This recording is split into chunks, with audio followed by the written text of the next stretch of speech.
coming in here?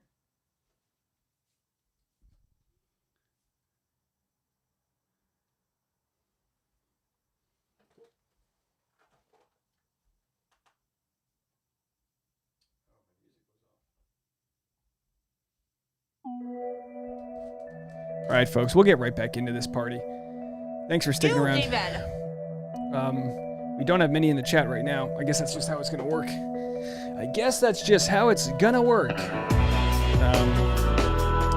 But what can you do, you know? The system, you got to work with the system here. Alrighty.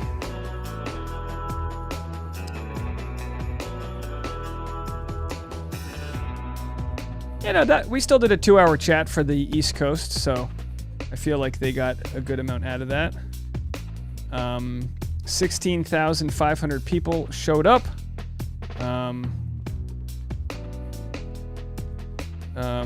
Angel says, didn't get the notification for the new link. Dang, I don't know what to say. I don't know what to say, folks. You guys that are in the chat here, we'll slowly start populating it. Let's just get right into it, and we will play a bunch of voicemails. I know we have a ton here, so if anyone is still in the old chat, you could tell people, you know, what can you do? What can you do, folks? We did 2 hours and 16,500 people joined us in the last chat, and now we've moved it to the new one. And wouldn't that be really bad if this new one was demonetized? We'll have to see how it goes. But yeah, the last chat. What can you do? These are just the rules we have to play by. So I think everything else is set up to go. Rain says, just popped in. Marsha's back. Hello, everybody. Yeah, I said I'd give you a couple minutes. We're at 125 people in the chat. We'll get this party going right now. I know we have a ton of voicemails to get to. I'm going to just try to get to as many as I can. Feel free to call in. Let me know what you thought of the episode. I know we're all watching in different time zones and all that jazz. Oh, you know what? Once we have some more people, we'll finish the Brandon Jones. He had some... Why did he say he had spoilers? We'll have to see what... That might be spoilers for tonight. But we'll have to see how that goes. And, of course, to all of our new people here, tons of new people have joined us. We thank you guys all so much. We might be joined by Dr. Diane Strakowski. And, yeah, lots of people are saying they weren't notified that we're back. But you guys know we are here. Sometimes YouTube will share notifications a little later. Hey, Sierra, thank you so much. This is my apology for swearing. I did not know it could demonetize the stream. No. It's okay. It's all right, guys. No one's fault. It just randomly happens. Sometimes, you know, sometimes we get demonetized. Please tell me Gabby didn't say, did you, like, regard what it would feel like? Yes, people are already telling me. You know, people are already making fun of what was said tonight. I'm going to have to rewatch the episode here because it was a fascinating one. I'm going to rewatch it tomorrow. Amanda says, people will come back. Stream didn't show up for me till just now. Hey, Amanda, did you want to video chat with us tonight? I know I'm putting you on the spot here, but let me know. Bruce said, amazing after show, Dave. You know what? It's kind of nice to have all the regulars here because that was pretty wild, guys. We had we had 2,200 people in the chat at the same exact time. And I'll show you the statistics of what it looked like. This was absolutely wild, guys. Now, it says only 124 views because that's the people that started watching since the initial chat went down. But if you look, we had 17,000 people join the live stream earlier tonight, and we're only halfway done. 17,000 people. We had 2,200 at a time. Obviously, people come and they go. A huge click-through rate. You know, we are the premier after party happening right now. It says only people watch for only 26 seconds, but that's because these numbers are all refreshing because once the live stream... How it works is once I turn the live stream off, it'll then show it to people, and then it'll restart the stats. So that's why it says only 124 views. But if you look over here on the right, we had over 17,000 views just on that video. And we are going to hit 250,000 views in the last 48 hours. 250,000 views in the last 48 hours. Absolutely bonkers, folks. Just bonkers. So that's where we're at. All right, let's get into your thoughts about all of this. We got the Ooh David button, and we got your voicemails coming right up. Let's go to Evelyn in Jersey. Wait, was that not your first message? She said she was calling again. Let's see if we have a 732 number. Well, we'll just play this one. Hi, Evelyn from New Jersey again. Is it just me, or did Clayton going to break up with Gabby and Rachel literally look like a child, like, going to finally give their report card to the, like, parents and being like, oh, I'm sorry, I know I fucked up, like, let me explain. I don't know, something like that, or like you going to your parents' room in the middle of the night, trying to get out of school, being like, yeah, I threw up. I don't know. Crazy. All right, bye. Crazy as right. Thank you so much. Yeah, I just, Amanda says maybe Pacific time she'll watch. Let us know, Amanda. No rush there. No rush. Trying to get to some of these comments here. We're already kicking it off with 226 people in the chat, and we have Justin Takes the Batch shared some initial photos here. It looks like a very saturated photo. Maybe the lighting's off. Looks like Clayton has found love with Susie. That's right. He's moving to Virginia, and they are moving in together. A few things I want to address. I'm always thrilled when this process actually works. It makes complete sense that they stepped away from producer manipulation and somehow it worked off screen. We've seen that so many times now. While I do think that Clayton did not handle his season well, I'm never not going to celebrate a relationship. I'm genuinely shocked that they are together, but I'm happy for them and I'm sending them all the luck in the world. Absolutely. We have more photos. There they are. Yeah, first of all, these are just terrible quality. Not the actual photo themselves, but just like a terrible quality. It looks like just a, not this isn't Justin's fault. These are hot off the press. So there they are with their high school yearbook photos. Yeah, we got a good old-fashioned Southern romance. Now, does Virginia count as the South? I think it does. It's south of the Mason-Dixon line, right? And then he's from the Midwest, so we have a Southern Midwestern romance. Victoria says, does monetization happen with curse words on voicemails? Yeah, I just realized we had an F-bomb there. I don't know if that's going to be a problem for us, but we'll have to see. So far, we're still monetized. Hey, what can you do? You know what I mean? No big deal. We're just going to try to figure it all out here. Lots of voicemails to get to. Oh, my wordy. Let's keep the party going here. This is Ray from Texas. Hey, Dave. It's Ray from Texas again. I left you a voicemail earlier with my thoughts on Gabby and Rachel's being announced Bachelorette. But I have to say, I haven't seen a lot of people talking about how Genevieve and Aaron were sitting next to each other at this AFR, and I thought it was really funny because who was stirring the pot? Is it production or is it them? Also, Serene had a couple of shots where she looked very perturbed or irritated or something, and I want to know more of that story. I just wanted to see if anybody else noticed. Have a great night. Great call. So we have Genevieve. Let's see if we have any videos of her. So what is this? I made my first TikTok, and I don't know what I'm doing. Is that Genevieve? Inside and the outside. Is that her? So what happens? Does she do a... I'm not trying to play the audio because it's licensed music. I didn't recognize her for a second there. There she is. She did her makeup and did the whole thing. I didn't recognize her without her lipstick on. All right, so let's see if we have... Oh, here we are. I call it life. So they got the boom, they got the camera on the boom right here, right? That's a sweeping camera. It's on a boom arm, so it can swing back and forth. And let's see what else we have. Oh, that's right. Ladies and gentlemen, there it is. Breaking news. Aaron Clancy is sitting next to Genevieve. Could they be... Now, I mean, look, if they're going to be on Bachelor in Paradise, does this blow their cover? How crazy is this? Dude, it's pretty crazy. Honestly, I'd say on a scale of 1 to 10. I'm very fond of it. 10. It's a little too heavy for me. A little too heavy. Love it. It's a lot of weight. Love the bromance there. No sound. Best friends for life right there. Yeah, all right, very nice. The ladies on one side doing their thing. And Brandon Jones was not invited, folks. Not invited. Let's hear what he has to say. It's Bachelorette is about to get revealed. Do not watch. Do not watch. If you don't want to see. Now look, I already told you it's not Gabby. Okay. And it's also not Rachel. Okay. You gonna say? Bruh. It's Gabby and Rachel. Oh! Oh, you're going on another season. Oh, you're going on another season. Pardeep, you're going on another season too. Oh my God, the boys are taking part 2.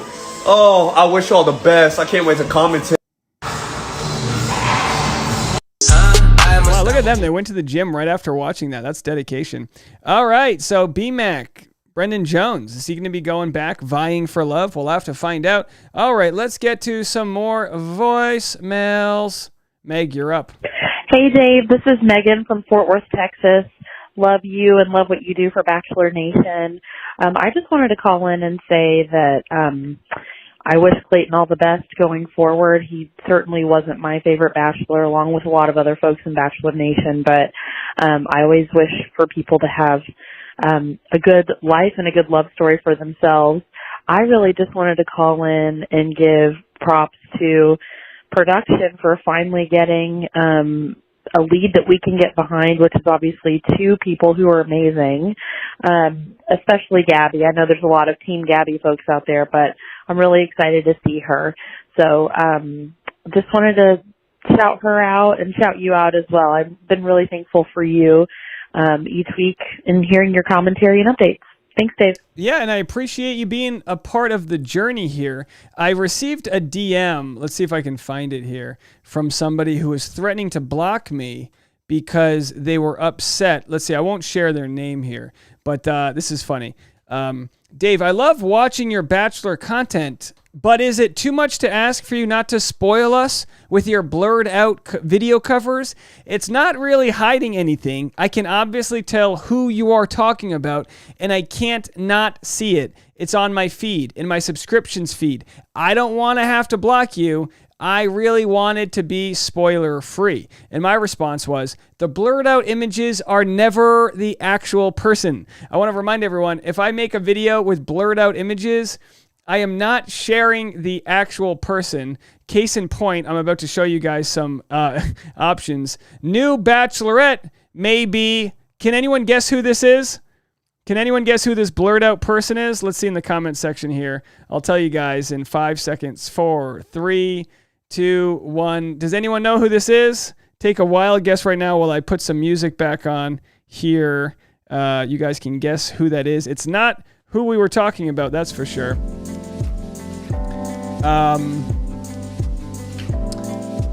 The new person, I want to see if anyone guesses it, that was blurred out here in this image. It's one of my favorites. Can you guess who it is? Let's see if we can guess here. Kristen says Genevieve. That's right. The next Bachelorette is not Genevieve. So that blurred out image was not the right one. Obviously, these blurred out images are Clayton's final 3, so that doesn't count. Let's find another blurred out image here. I don't know if there's any other recent ones that were blurred out. How It All Ends, Reality Steve. This is a photo, I think, of someone from Love is Blind. This isn't even, I don't even remember who this was, but it wasn't someone from The Bachelor. So, let's see if we can find... Anyway, you guys get the point here. So I'm not sharing photos of the actual person. If I want to do a spoiler, I'll find someone who looks like someone similar, and I'll make a blurred out image of them. So that was Genevieve. Just so you guys know, you don't have to block me. I will create so many opportunities for you to not read a spoiler video if you don't want to read a spoiler video. Sound good?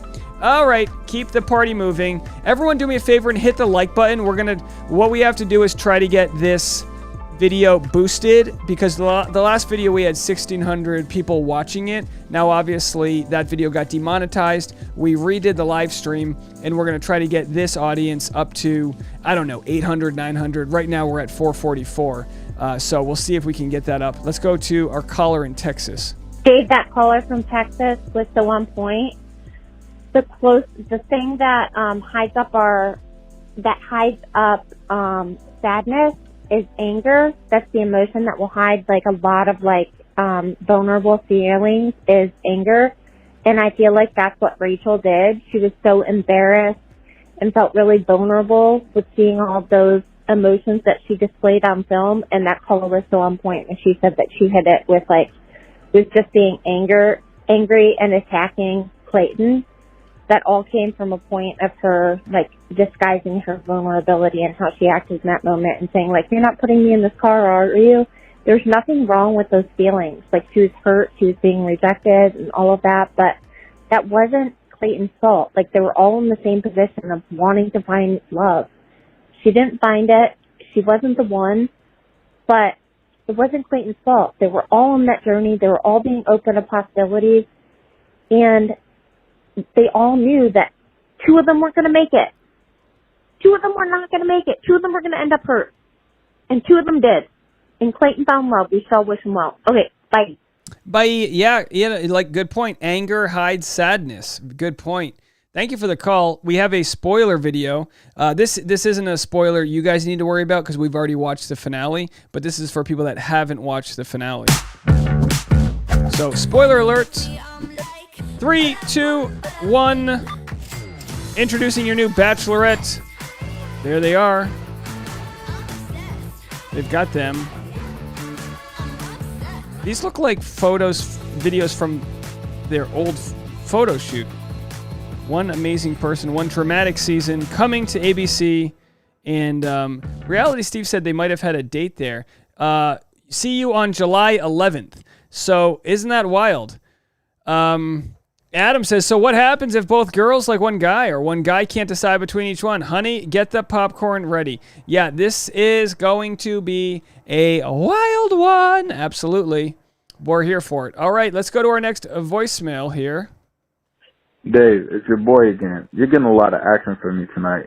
There were a couple callers that were saying they are happy. I'm not against anybody being happy for Clayton, but I think they're being overly simplistic of what this man did.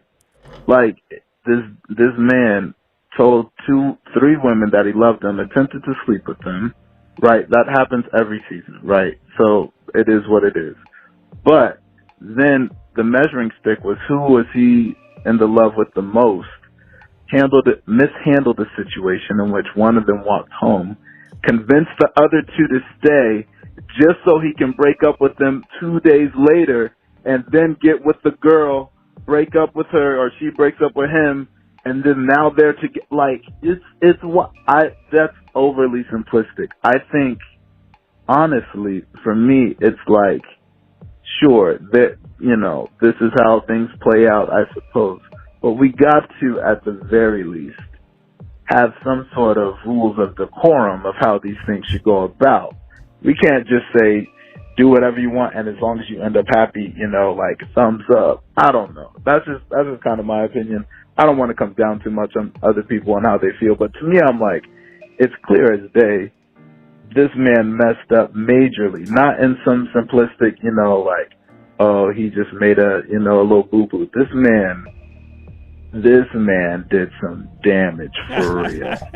And I usually take the guy's side in a lot of situations, but like I can't take Clayton's side with this. He said a lot and got himself into a lot of trouble. Anyways, that's all I want to say. You're not wrong, Josh. Thank you so much for calling. We always appreciate you. Yeah, look, I mean, at this point, he's apologized, and hopefully he didn't fly too close to the sun there. Wei Ting, thank you so much. $2.79 from California. Wei Ting. Thanks for the coverage. Looking forward to next season. We appreciate you. And Nichelle Peters with a super sticker. Thank you so much. Says, you're my number one. Very much appreciate that. Thank you.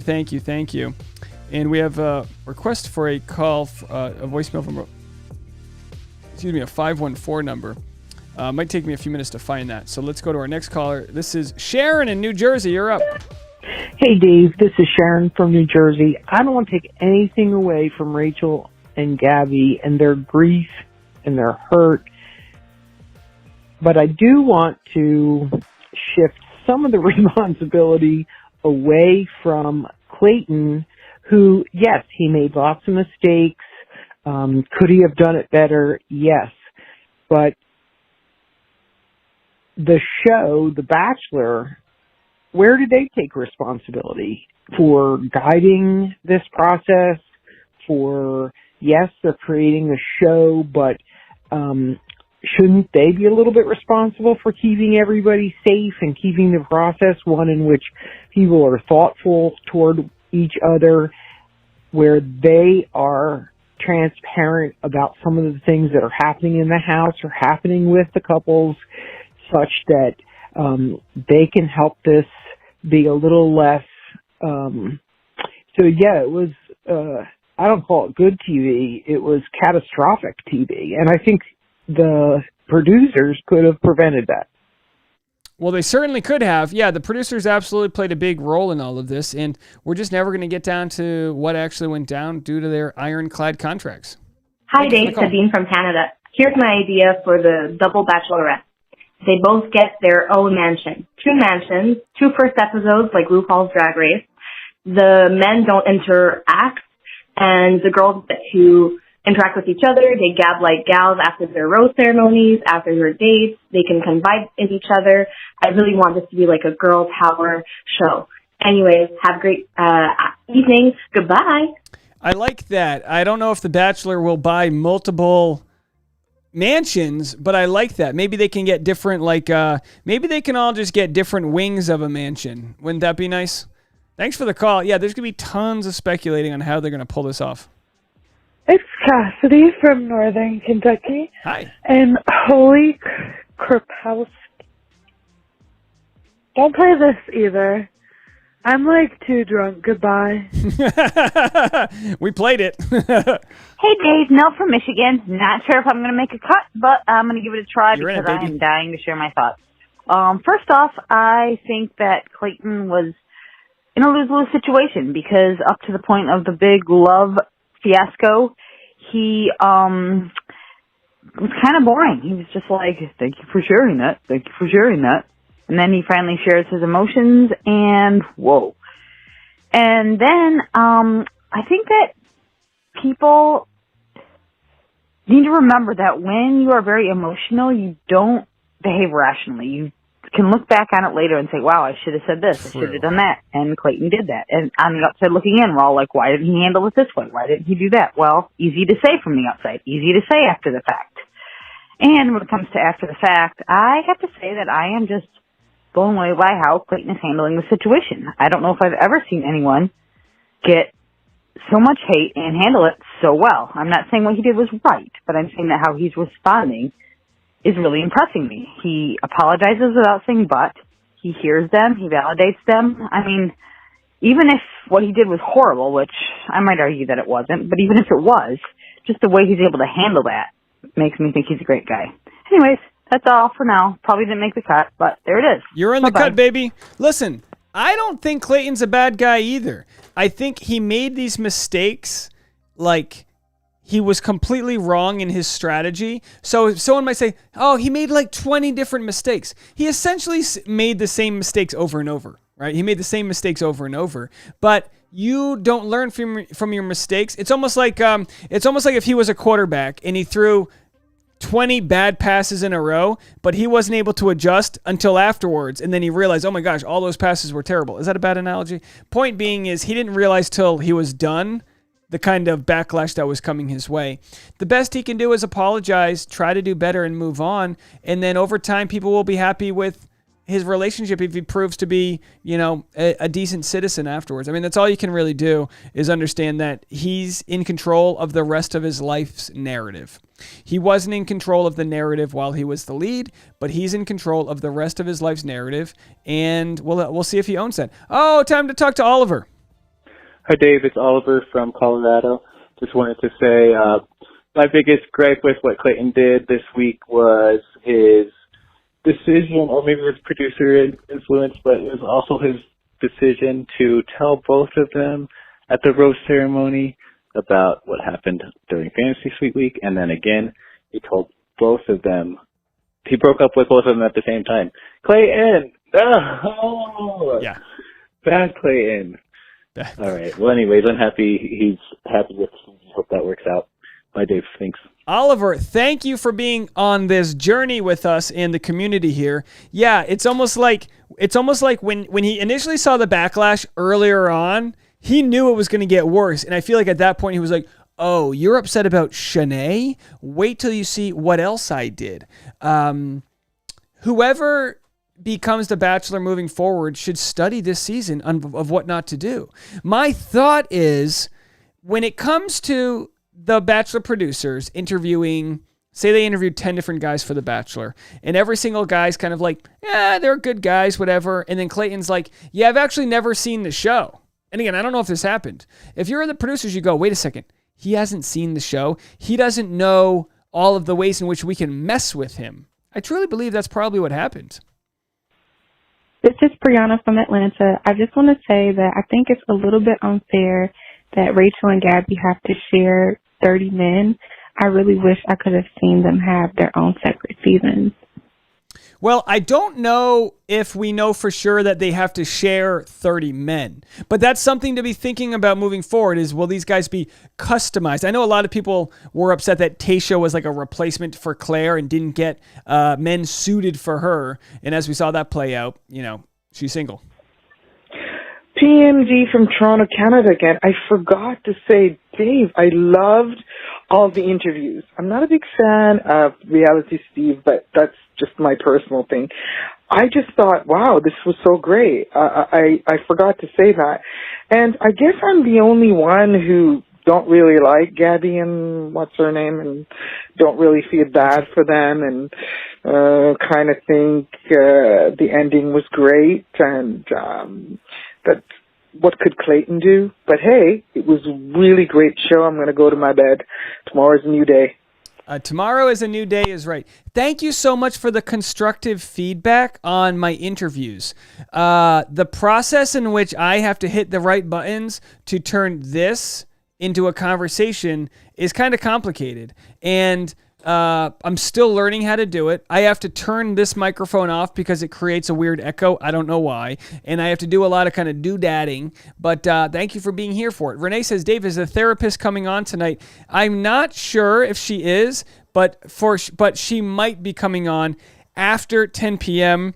I'm going to figure that out probably right now, actually, and see if Dr. Diane's going to come on. If she doesn't come on tonight, she'll probably be coming on very soon to talk about it all. But we'll have to see. All right, let's go with Aaron in Austin.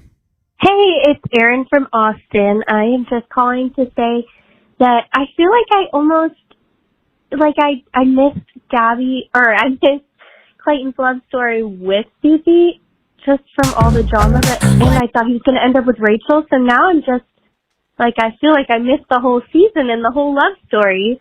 But I'm so excited for Gabby and Rachel, and I just hope they don't do them dirty and somehow put them against each other. I hope they really respect them, because they both deserve it. So, yeah, thanks for doing this live. I'm excited and happy to be with y'all. We're happy to have you as well. Thank you for being a part of it.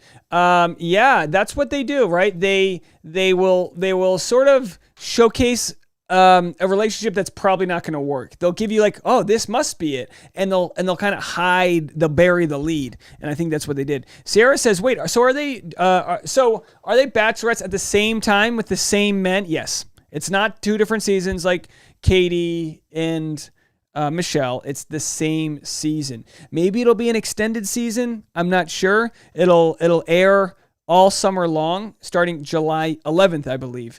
And maybe by then our following will be big enough. I mean, you know what I really want to do is I want to actually host live watch parties eventually. You know, even if it's 10 or 15 people, like people can listen to me, they can watch the show before and after. It can just be like an event where I'm sort of recapping, but then I've got some users and I can pull people in. That's my goal. I don't know if we'll do it just yet, but we'll be getting there. So we've got some messages from Bachelorette Windmill. When you work on a show for 20 years only to watch someone else host the most dramatic finale in Bachelor history. That's it, folks. The only positive surprise this season, and there they are. I don't think it was a good finale. I don't think it was as crazy as some of the cast members had said it would be. Does that mean they lose credibility? I don't know. What do you guys think? You saw how Nick and a few other cast members said it was like, oh my gosh, words can't describe what's about to happen. Was it that crazy? Let me know what you guys think. I don't think it lived up to the hype that they were giving it, but it was still good. Let's go to Mississippi. Wait, is this Mississippi? Hey, Dave. Mrs. B from Hamilton, Ontario here. Wow, what a finale. I cannot believe Susie is, in my opinion, it seems so nonchalant that they're back together. I'm sure there was a lot of behind the scenes, you know. But I'm super excited for the 2 Bachelorette season. I hope they do it right. We all know they won't anyways. Have a great day. Bye. I love it. We hope they do it right. They won't, but we hope they do it right. And now we have some comments here from people. I think everyone's so surprised that Susie made it to the end. Lindsay says they should double date with Aaron and James. We'll get to that in a second. Susie changed her bio. Never doing what I'm supposed to, she said. The love story I'm here for, says Elizabeth. I'm so broken. Susan and Clayton writing to Susan. That's kind of mean. What does Pardeep have to say? You can quote me. I stand Gabby all the way. He said he's all in on Gabby.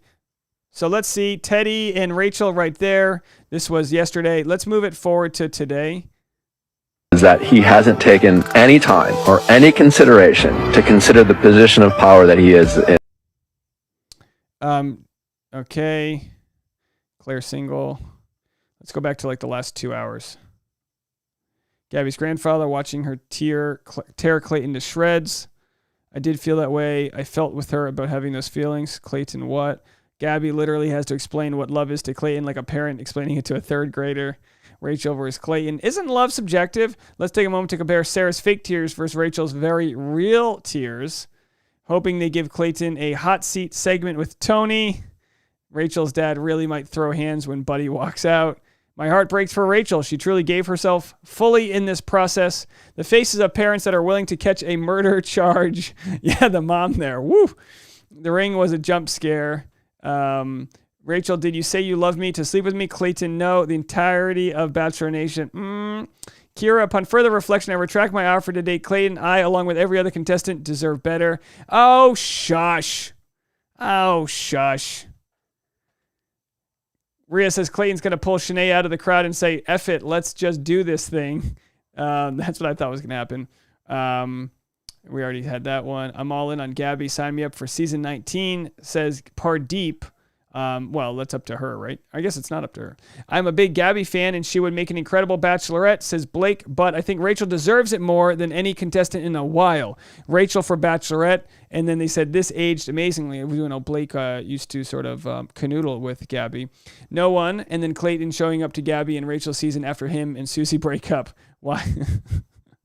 Jesse says, I can't wait to join you on your journey. All right, I just love these. Girl, watch behind your back. There's Shanae in the background. Why was Shanae even allowed to attend the live show? Great question. If this double Bachelorette thing works out, I know just the tag team that can lead the Bachelorette version. There they are, folks. The tag teams themselves. All right, let's keep the party going. Let's go to Alexa. No, that's not it. Let's go to Haley in Oregon. Hi, Dave. Love your show. This is Haley in Oregon. I just want to ask, could Clayton's 2 brothers be bachelors on the next Bachelor show? They were hot, better looking than Clayton, and they would be great on the show. Thank you. Bye. Well, is it all about looks? Come on now. Let's not be shallow. I don't know. I think the next course for them would be to be contestants on the next Bachelorette, if that's what they wanted. All right, let's go to our latest voicemail. Hey, Dave, it's Victoria from Dallas again. Sorry to keep dropping all these voicemails. Do it. I put this in the chat, but I just wanted to get your opinion on it. What are your thoughts on Clayton bringing these serious situations up to both women at the same time? You know, we had the rose ceremony and then in that private room, but he didn't treat these relationships as compartmentalized as he made it seem. So what are your feelings on talking to these women seriously? This is something you may have brought up previously, but only tuned in maybe 30 minutes ago. So would love to get your response on it. Thanks. Bye.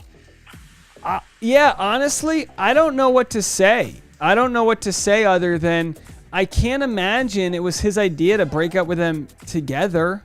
I can't imagine that was his idea. I don't know. We'll never know, I don't think. MB says, I agree, Dave, with as far as the comment on whether or not this was overhyped. I agree, Dave. Didn't match the build-up. The best part, honestly, was announcing the double Bachelorettes. Yeah, which, honestly, the double Bachelorettes came after the screener that they watched. So, I don't know. I don't know.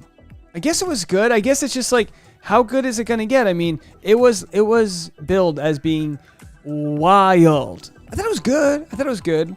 But of course, maybe it just could never. Maybe, I'll tell you what. Maybe if you weren't expecting anything, then it would have been like a good surprise. So Yankee Stadium fits 54,251, and we're trying to reach that tonight.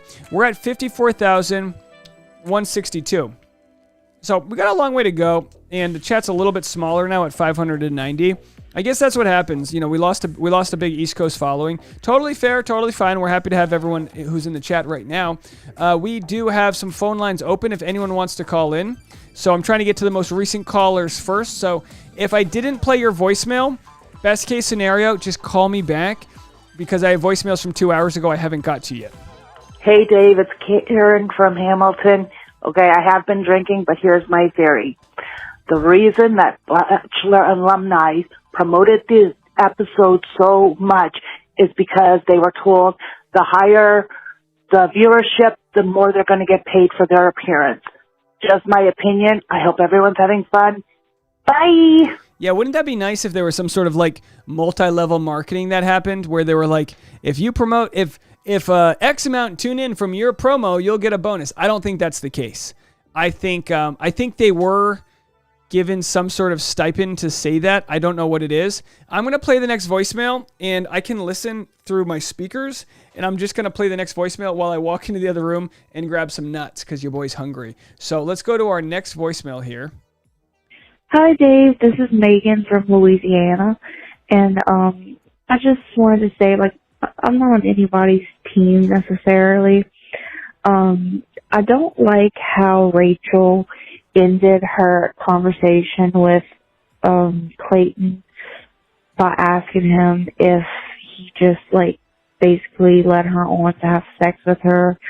I just don't feel that with all the mistakes he made, I don't think that was in his mind just to lead them on to sleep with them. But also, I am really excited that Rachel and Gabby are both going to be the Bachelorette, but I'm worried about how that whole situation is going to work out. I'm sure it's going to end up working out okay, but Gabby was worried about feeling like she was in a competition with Clayton's season, and to me, both Bachelorettes just scream competition to me. So I hope it's really set up in a way where they don't have to compete for the men. But thanks for all the work that you do. Thank you so much. I love how you were like, I hope they don't have to compete for the men. I think the show is going to be careful not to pit them against each other, but I think it will be hard. I think it'll come down to several storylines where there's competition, but I don't imagine it being the men lining the women up in some sort of degrading way. As we know, Caitlyn's season, she was pitted against the other lead, whom I don't even remember who it was. And it's kind of like, how Ryan Seacrest was co-host of American Idol with another guy, and we all know how that ended, right? So thank you so much for the phone call. Katie in Wisconsin, you're up. Hi, Dave. It's Katie, and I'm from Wisconsin. I just wanted to know your opinion about how Rachel asked Clayton if he only slept with her because, that he only slept with her because he wanted to say I love you before sleeping with her, or that whole situation. Thanks. I'd love to know what people think about that. It might be one of the most interesting parts of the evening. What do you guys think in the chat? Excuse me. I was surprised that she would ask him that. I mean, it looked like they had a really good connection. Whether he was in love with all of them, I don't think he knew the difference, right? Whether he was in love, I don't think he knew the difference. And because of that, maybe, again, if he thought it was Susie all along, yeah, probably bad idea to sleep with the others. Maybe he should have made Susie the first one. If he thinks it's Susie, go with her, do your thing, and then you'll get that commitment from her in the fantasy suite, and then you let the others go. Obviously, the producers weren't going to let that happen. All right, thanks so much for the call. Anna, you're up. Hey, Dave, this is Anna from Palo Alto. I am listening to your live chat, and I have not watched the finale, and I am literally like, what the focaccia bread is going over here. I am so confused, but I love being a part of your community, and we'll tune in whenever you're on. Bye, Dave. I love that. What the fakasha bread is going on? Thanks for being a part of the community. Hey, this is Teddy from Miami, Florida, and I just want to say one thing and point out something to everybody. How sexy are Clayton's brothers? Yes. Like, how sexy are they? Yeah, they're cute. I don't know what you want from me. Layla says, do y'all remember how Jake Pavelka treated Vienna? I think he is the worst. Yeah, Jake was borderline psychotic. If Jake Pavelka was in today's world, it would melt the show. It was just so long ago, a lot of people don't remember it. That was wild, the way he treated Vienna. Wild. Hi, this is Leslie and Crystal, and we're both calling in from Oakland with a couple of thoughts. And then they hung up on me. So, they called back. Hi, this is Leslie from Oakland, and I just wanted to comment on... Wait, where's Crystal? Hold on a second. Hi, this is Leslie and Crystal, and we're both calling in from Oakland with a couple of thoughts. All right, so they say it's Leslie and Crystal, and then 2 minutes later, we get a voicemail just from Leslie. What the fakasha bread happened to Crystal? Hi, this is Leslie from Oakland, and I just wanted to comment on the fact that I think it's fascinating that for the first time in this show, there was transparency over the fact that, there's a lead that can sleep with multiple people, and it was acknowledged in a group setting. And I think the fact that everyone has consented to some sort of polyamorous relationship being said out loud is the most shocking thing, even though they all know that they're doing it. I think it's something to unpack. And I think coming up with two bachelorettes dating the same group of men, it has already been done with Joe Millionaire in another series, so maybe they can take some tips from how to do it somewhat ethically in a non-monogamous way. So we'll see. Thank you.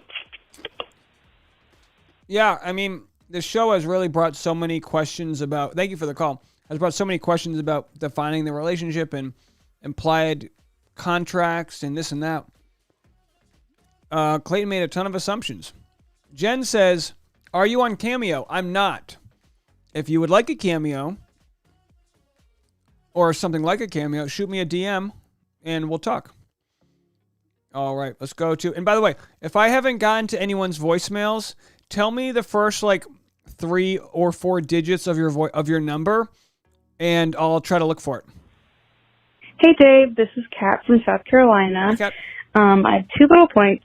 First of all, I will be very disappointed in producers and just the franchise as a whole if Gabby and Rachel's relationship gets killed with this next Bachelorette season, because that was one of my favorite parts of this season. And second, I think production and the franchise as a whole has become so unethical. I'm still going to watch it, but I'm not going to like it, because at this point I feel like it's like a psychosocial experiment, and it's really rubbing me the wrong way. Anyway, thank you. Yeah, thank you so much. You're so right. You're like, this show is so unethical. I'm not going to cancel my... I agree. Look, I just hope that people that go on the show realize whatever hate they receive, it'll blow over. Like Clayton, best thing you can do now, keep your phone off, do your interviews, let someone else sift through your DMs, and it'll all blow over, and just live your life. You know what I mean? You've apologized. You've done what you could do, and that's all. Victoria said, Dave, did you eat dinner? Poor thing. I actually did, but I had dinner around 5, so I had dinner about 4.5 hours ago, so I'm just having some snacks. I had sushi tonight. All right, so we'll get to the next one. Did I see a super chat here? Hold on, let me double check here. Anna said, Gabby just passed Clayton's followers on Instagram. Oh, cool. We'll check that out. We'll get into that in a second. I'm just seeing. I thought I saw a super chat, so I'm trying to. Oh, Angel. Oh, well, Angel, that's so kind. How about that? Angel just gave us a $50 super chat. Said, great job this season. Thank you, Angel. I should be giving you a $50 super chat. Thank you. I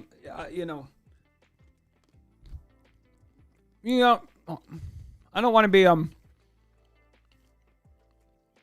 super sentimental, because I think it's boring to you guys, but you guys have honestly helped change my life. I tell Tasha this all the time. Tasha knows this community Now, I'm not saying, look, I've been a hard worker my whole life, but this community showed up literally at the best time ever during the middle of a pandemic. And you guys have helped this channel go from 2,000 to 54,000 subscribers in just over a year. You've helped it go from a pet project to a full-time job. You've put more bread in my tip jar than I could imagine. And it has helped me consider it's helped me look much farther down the horizon.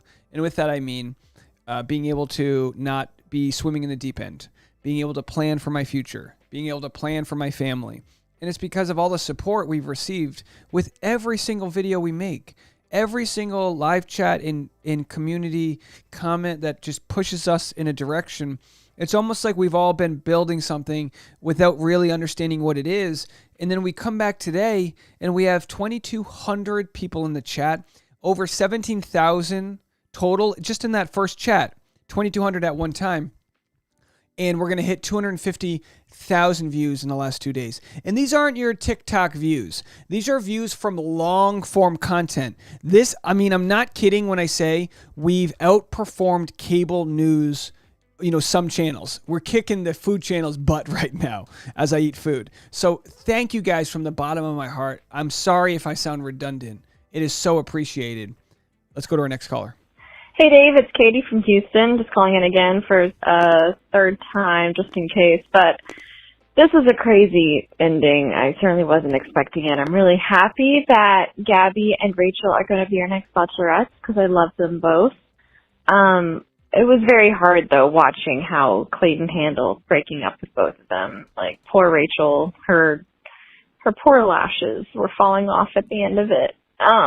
But at the end of the day, this is, I think, the best outcome for everyone, honestly. I don't think he should have walked out being engaged. I don't think he's ready for that, and everything. But it was fun. Both me and my dad, 72 years old, he and I watched it together. Oh, okay. It was a fun, wild ride, and definitely going to be watching the next season. So have a good night. Take care. Thanks for everything. Of course. Good night. Thank you so much. And to everyone else who has responded to my little rant there, I appreciate all of you guys. Not to be forgotten, Sarah, has been our kind of head moderator for a long time now. And she's always been there to bounce ideas off of and take care of people. And we appreciate you. Everyone, just, incredible. Thank you guys all so much. Hey, it's Mrs. B from Hamilton. Kate from Hamilton. If you're in Hamilton, Ontario, oh my God, we should drink together because I'm drunk too. Question for the community. Anybody know how to get your husband to watch The Bachelor with you? If so, drop it in the chat. Thank you. Bye. So you would like tips on how to get your husband to watch? I would start with Bachelor in Paradise and try to make like a drinking game out of it. If you drink, try to make something fun to go with it. I just got a message from somebody. Please, so let me see what that is. But let's play this next voicemail. Hey, it's Erin from Austin again. I just had to call after your stoppy moment because for me, I wanted to say it with my own words and for you to hear my voice that this live stream came at a really good time for me too. So I'm sure I'm speaking for a lot of people. I was in a really dark place and you were somebody who was on often and had content that could keep my mind busy, and it's been a lifesaver. So I appreciate you too, and I'm grateful. Thank you. Thank you.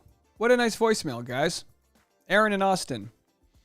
Yeah, I mean, we've had people, who have had surgery and they can't stand and they're recovering and they become a part of our live stream, and a lot of people that like our Patreon family that work from home. We spend hours together chatting all day as we get work done. It's really a fun little place, and I honestly had no idea what the heck was becoming of it, but I couldn't be happier. So let me try to play this here without reading this. I don't want to share whose name this is. Dave, please make a video on this. I just received this. I literally have no clue how people aren't talking about this. I zoomed in on some footage of the finale taken from the People magazine interview they did, but still finale clips. And Clayton and Susie left that finale rose in Iceland where she broke up with him literally smiling. I don't like to believe all these producer conspiracies, but it's very telling to me that we didn't hear any audio during this moment from their mouths, neither was crying, and Clayton didn't seem that upset considering he had no girls left. And now I zoom in, and they literally seem to be smiling and laughing. I think that Susie rejected him at the proposal was completely contrived so the show could get their dramatic ending. Maybe Clayton and Susie talked more there and it was cut out, but honestly, it looks to me like they left that finale in Iceland happy. Please take a look. Let's have a watch. Is this a video? So, now what's the question here? We're watching this in slow motion. Are you telling me this is the same place? All right, I don't understand. 17, 16, 15.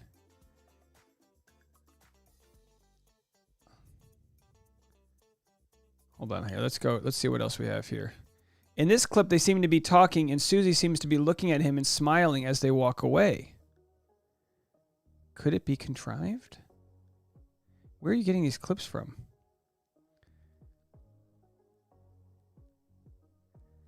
I'm sorry. I'll have to watch this later because these clips are very hard to watch.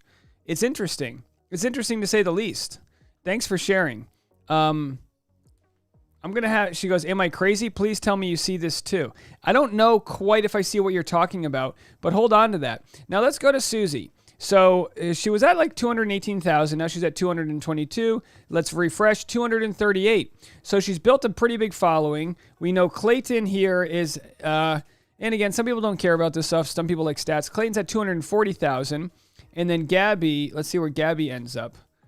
Gabby ends up 241,000. So for those that care about these types of things, Gabby has passed Clayton there. She's looking like she's about to sell some Swarovski crystals. Emma said, "Look back, it's confusing." Yeah, we'll have to check that out afterwards. It might not be playing right on my my live stream. I'm not really sure. Yeah.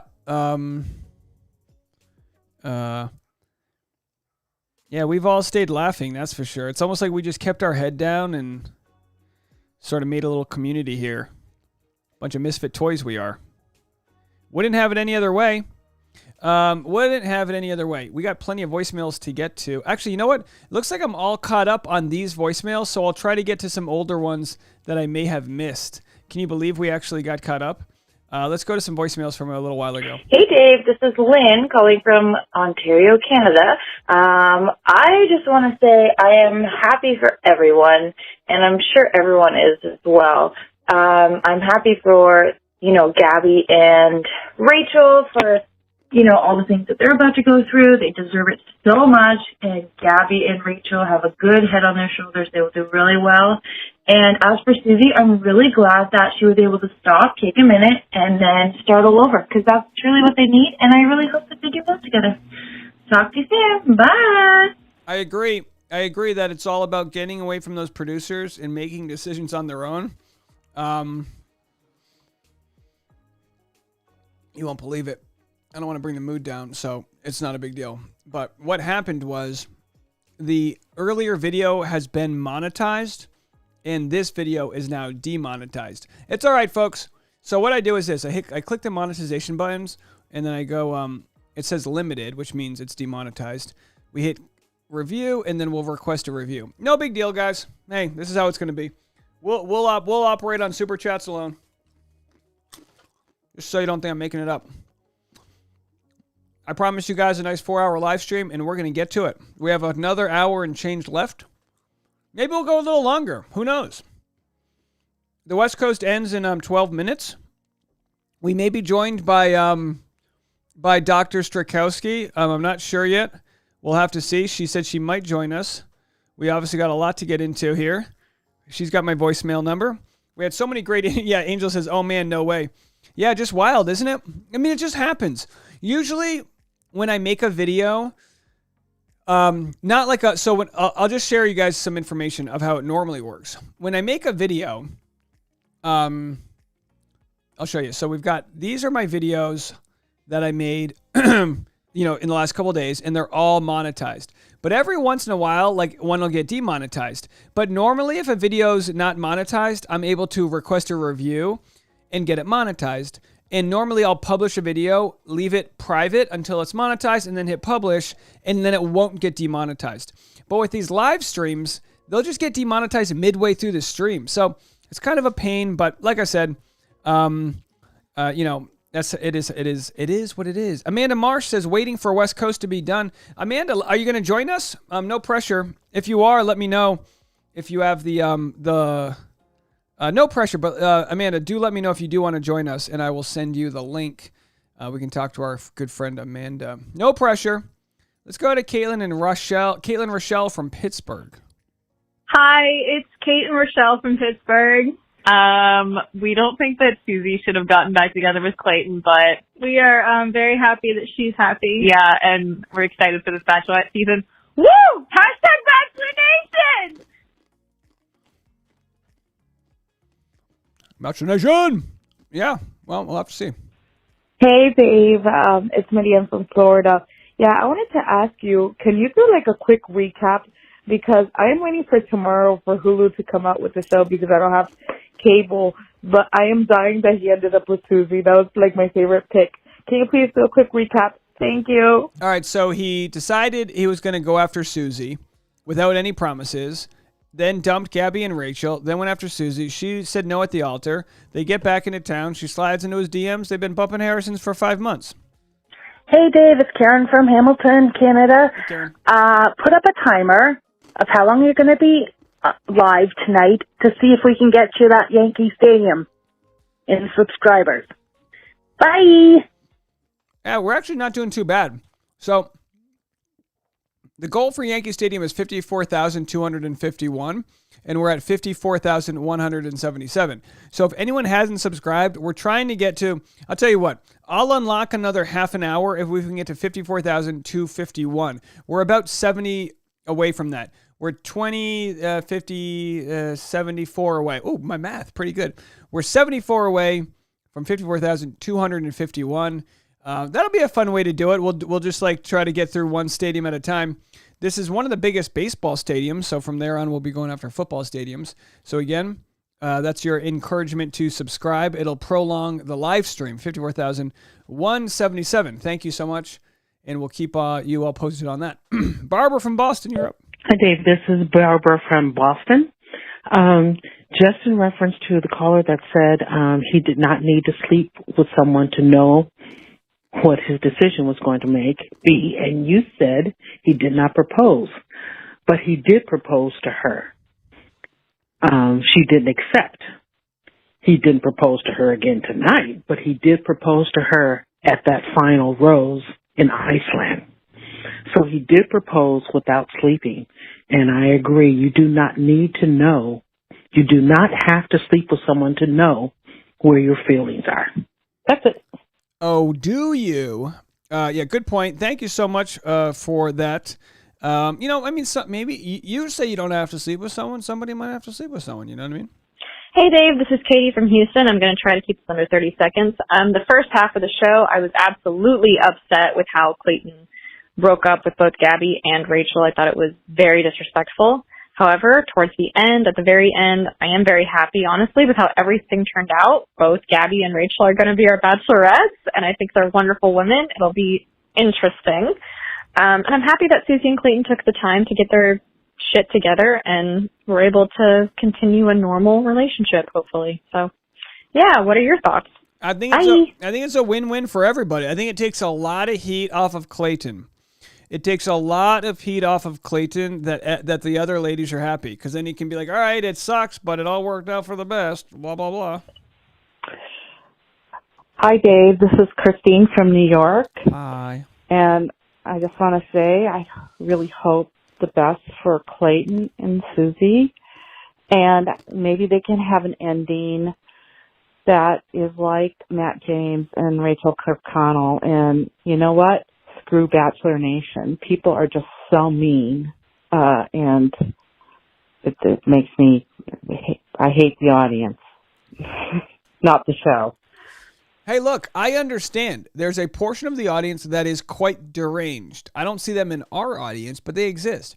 As long as the Bachelor contestants can realize that they don't matter, these are not people they'll ever meet in their life, you can move on.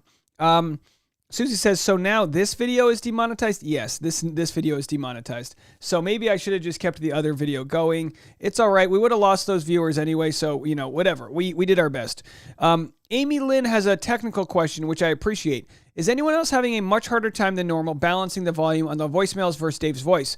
Not sure how to fix it. So I've got my voicemails boosted as loud as possible. So my question for you is, what's sounding louder, the voicemails or my voice? Let me know. In the chat, let me know. Is the voicemail too loud or is my voice too loud? Dave, Elena from Sarasota, Florida. I just wanted to say, still processing every single moment of tonight's finale.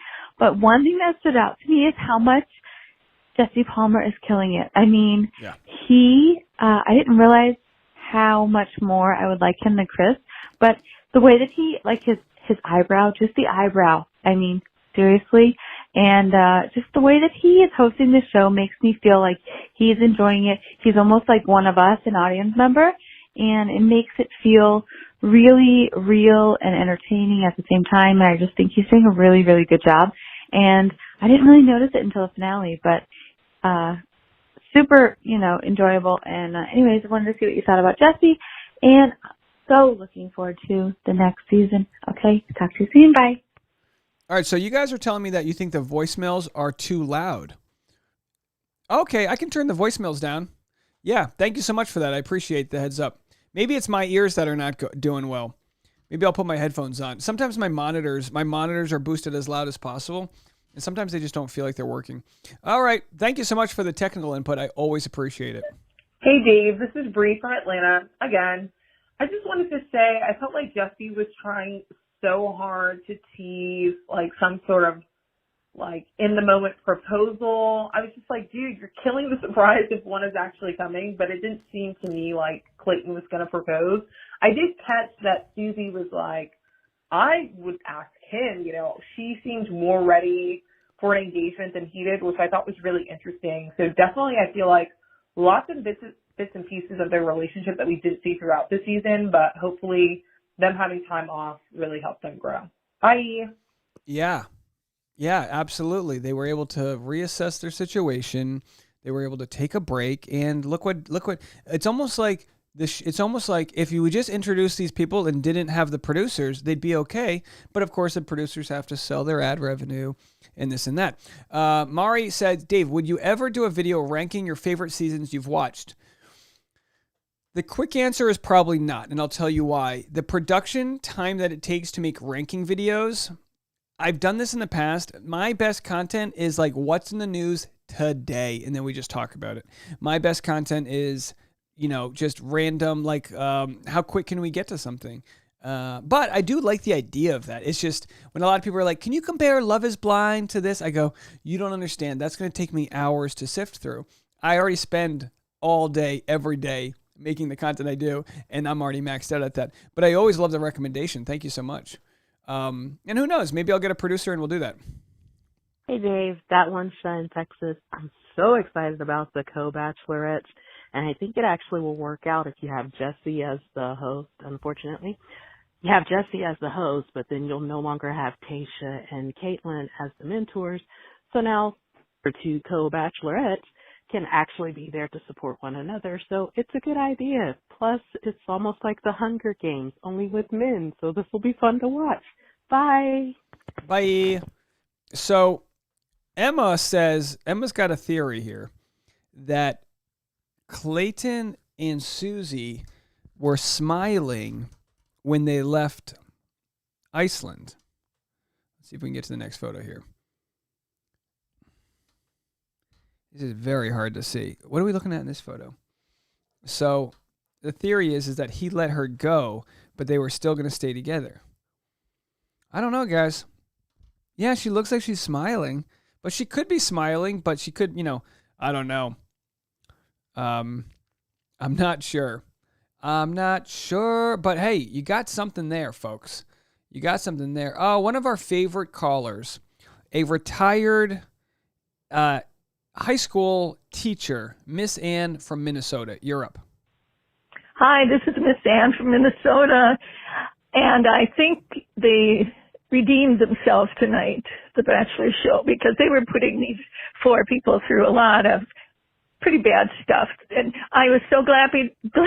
I've been so glad to see the happy smiles with Gabby, Clayton, Rachel, and Susie. We're all smiling at the end, and that makes me happy. And I think the Bachelor did them right this time. Although they haven't done it before, but this time they did them right. Okay. Well, and have a great day. Bye. You too. I'm so glad you're happy, Miss Ann. I'm like you. I prefer resolution at the end of these things. I prefer that people hug it out. I mean, I want people to do whatever they want to do. But I liked that Gabby was able to hug it out with Clayton. And it's too bad that Rachel wasn't. You know, Rachel goes, my emotions are not for you. I'm over you. And my thought is, no, you're not. That's just my thought. Do you guys think Rachel was over Clayton? Let me know what you think. Do you think Rachel was over Clayton, or was her anger a sign that she wasn't over him? I have an ex that whenever I used to think of this ex, boy, I'd get so mad. I'd be like, oh, this, you ever think of an ex's name and you go, and then one day I was like, I'm over it. If I saw them, I'd be like, hey, how are you? Good to see you. You know, so long gone. These relationships are fresh. It's okay if Rachel's wounds are fresh. It's also okay if she doesn't want to admit that she's not over him. Or she could be over him, but still residually feel a lot of emotion. Clearly, she feels a lot of emotion. What do you guys think? Hey, community. It's Mrs. B again from Hamilton, Ontario. I also saw all that, like, smiling and stuff kind of from Susie, but I swear it was just, like, awkward nervousness. But, like, I kind of, like, laugh at death sometimes. So, like, you know, I kind of relate. I don't think it was contrived. I don't know how to say that word. Okay, bye. Bye. Yeah, I love it whenever the only way to exit a voicemail now is, yeah, I don't know, bye. Look, yeah, we smile for different reasons. Susie is a very jolly Southerner. So she could be putting on a brave face. But it's a very interesting, we're going to look more into it. It's interesting. Let's go to Texas. Hi, Dave. This is Kate. I'm from Houston, Texas. And I just subscribed to your channel, so you're one more person closer to your goal of 55,000.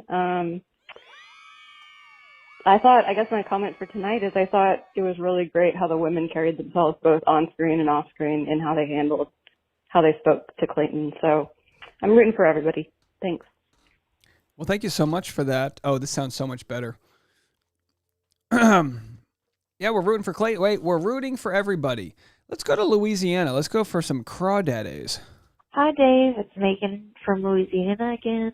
Everybody's talking about this proposal, and tell me if I missed something, but to me, Clayton gave her the whole speech and everything, and he just waved that ring box in her face. But he never actually got the chance to propose. Like, there was never the question of, will you marry me? She just, after he put that ring box in her face, she kind of shut him down and gave her speech about how she has love for him and stuff, but she can't be with him. So, am I wrong? Did I miss something? Let me know. Thanks. Bye. It's a great observation. My thought was contractually, they needed to have that ring in the hand. They needed that moment where Clayton is at the altar with the ring. They need that on the show. It's in their contract. I don't know what the Neal Lane contract is, but it's part of the show. It's a reason Neal Lane showed up. There always needs to be the thought that there might be a proposal. Okay, I believe that's what it was all about. I don't think Clayton wanted to propose because I think that would have been very manipulatory. Is that a word? Jeez, what's going on? But I think he had to have it. Laura says, hey, Dave, been loving your content since you covered Colton's codependency videos. Keep up the great work. Can you believe that? That was the start. That was the very beginnings of the channel's growth. That was in the fall of 2020. And then in December of 2020, I started covering Claire breaking up with, what's his face? Who's Claire dating? What's the guy's name? What's his name? I can't even remember Claire's ex. Dale! Woo, boy. And that was my best video of all time. or maybe not best of all time, but it really started to grow end of December. And I said, you know what? I'm going to try to make content every day. And people will show up if they know I'm going to be making content every day. And that's why with all of my trips through Belize and Mexico and wherever the hell I just went, Vegas, I always try to have content for you guys. It is so important to me that we keep the community stable and here, and even if I'm on vacation and I can't make my normal full day's worth of content, if I can get to you guys for a couple hours, that's the goal. And I appreciate that you guys have showed up. Laura, thank you so much for being a part of the community, and thank you so much for the super chat. It means a lot to me. It really does. It means a lot to me to know that you guys are out there. And thank you so much for our last call from Louisiana. Hey, Dave. It's Victoria from Dallas again. About to crash, so I'll check in on this live stream later. Susan's but here. just wanted to get your opinion on why do you think Neal Lane was there at the live studio audience? Do you think that he just is contractually obligated to receive screen time per season? Because we didn't see him in Iceland with The Ring, but we only saw him in the studio audience. So do you think that that's why they showed him and made it seem like there would be a proposal at the live studio audience? Would just like to get your opinion on that. Anyways, I'll check in later. Gonna crash for the night. It's getting about midnight here, but thanks so much for all that you do. We always appreciate it, and make sure that you get a snack before you go to bed. All right, good night. You're too Bye. kind. Thank you so much. You're too kind. I appreciate you. You know, something interesting is happening right now. My old live stream, the early one, people are actually watching that right now. 1,300 people have watched it in the last 60 minutes. So hopefully people realize when they get done with the old live stream that they can find us on the new one. But hey, at least the old live stream is now monetized. So we have a bunch of people watching it over there. They don't know that they're not live. What can you do? You know, oh, here we go. Oh, this is nice. Hold on, folks. We have a special... Hold on, I'm going to hit the record here. We have a special audience member joining us. This is so exciting. Let me change my audio over here. Ladies and gentlemen, we are joined by the one, the only, Dr. Diane Strakowski. Hello, how are you? Good, Dave. How are you? I'm doing very well. Thanks for asking. You having a nice little red wine there? Some Merlot? No, it's white wine, but I use it in my gold glass so you can't tell what I'm drinking. Oh, very nice. Now, you just watched on the West Coast. I love your backdrop. You got the little pink backdrop there. It looks nice. I do. This is my studio where I've got my roses and everything. Yes. What did you think? Well, okay. I have so many thoughts. I don't know where your followers are. Everybody's obviously seen it, right? Yes. By the way, could you possibly go a landscape for me? Is that too much to ask? I have to move my camera the other way. Hold on one second. I'm only asking because I can't crop you, and I was only getting the... Dave, I've got my ring light. Hold on a second. I'm so sorry. It's kind of tight. Let me just... Yes. Is that better? Yes. That's a lot better. Okay. I can't see myself now, but that's okay. Am I in focus here? I'll let you know. Okay, I'm trying to just get the camera in a better position because I have my cover on. Oh, shoot. I don't think it's going to work. No. Is that okay? You're still... I can only see your nose and below. Here we go. 1 second. Okay. I'm sorry. This is real life. Okay, here we go. Oh, that's perfect. Better? Yeah, that's great. Okay. Yay. Yes. And I'm going to go live with my people tomorrow, but I just wanted to check in. So, Dave, I love the ending, but I think it was going to be hard for people, right, to reconcile after sort of what we saw with Clayton and Susie that she comes back. What are people saying about that? A lot of people, I think reflect the studio audience, which is that they're not excited for them. But I think it's a win for everybody if they're happy. You know what I mean? I don't know. What do you think? Yeah. Am I still sitting too close to the camera? No, I think you're good. I think the chat's a little behind. Yeah, you're good. Okay, sorry. Okay, so listen, I'm all about team love, right? And I'll be honest with you, I want to talk about something. I was thinking about all my thoughts. What do I want to talk about? The one thing that I think the viewers can learn and we can all learn is about how to do closure right. Okay? Because what really got me was when Rachel said, he's not even crying. Okay? And I want to give men and women the same feedback, because when you break up, and we know breakups are messy, right? They're ugly. No one can deny that. But you owe the person the feeling like they mattered, right? And that's the thing that I think is so important in closure. And tears that um, tears that you mattered, that I cared, would have gone such a far way. And so when people are breaking up, because it's so hard, right? Like you break up and then you get on social media and you see that they're having a good time, and it just makes you feel like what you went through didn't matter at all.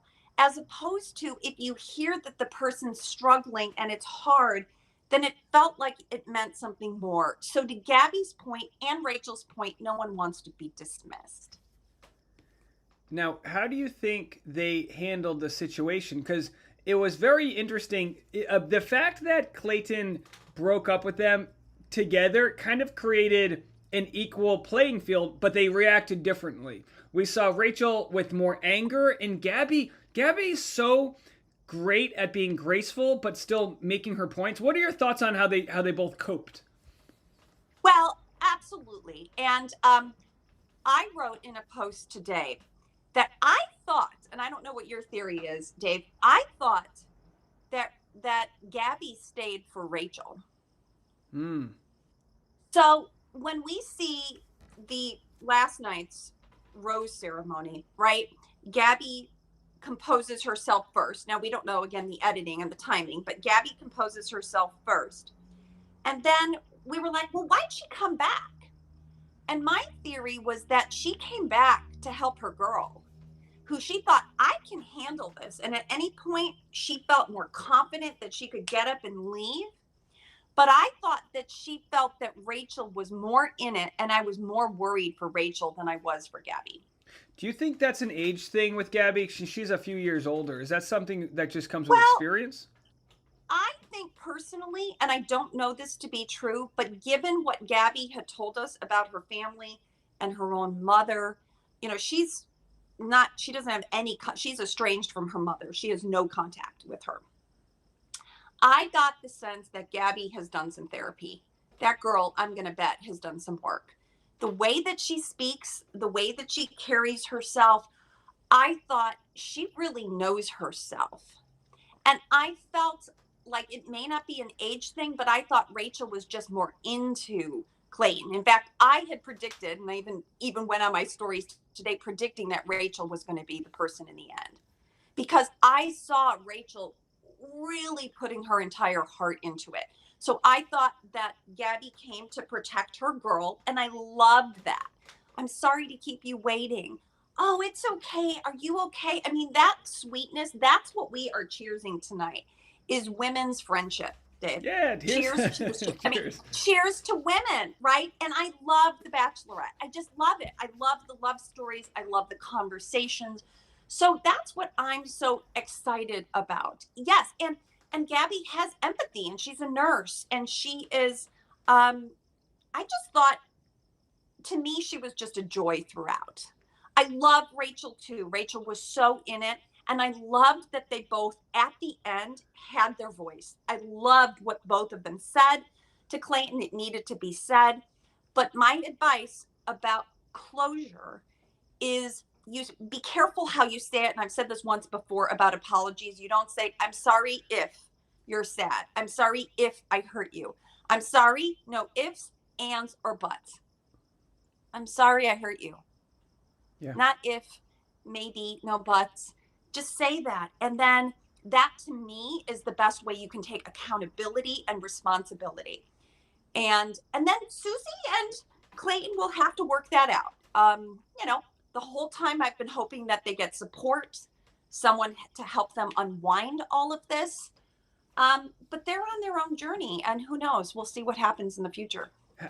Great thoughts. Has your opinion of Clayton changed since we spoke last week?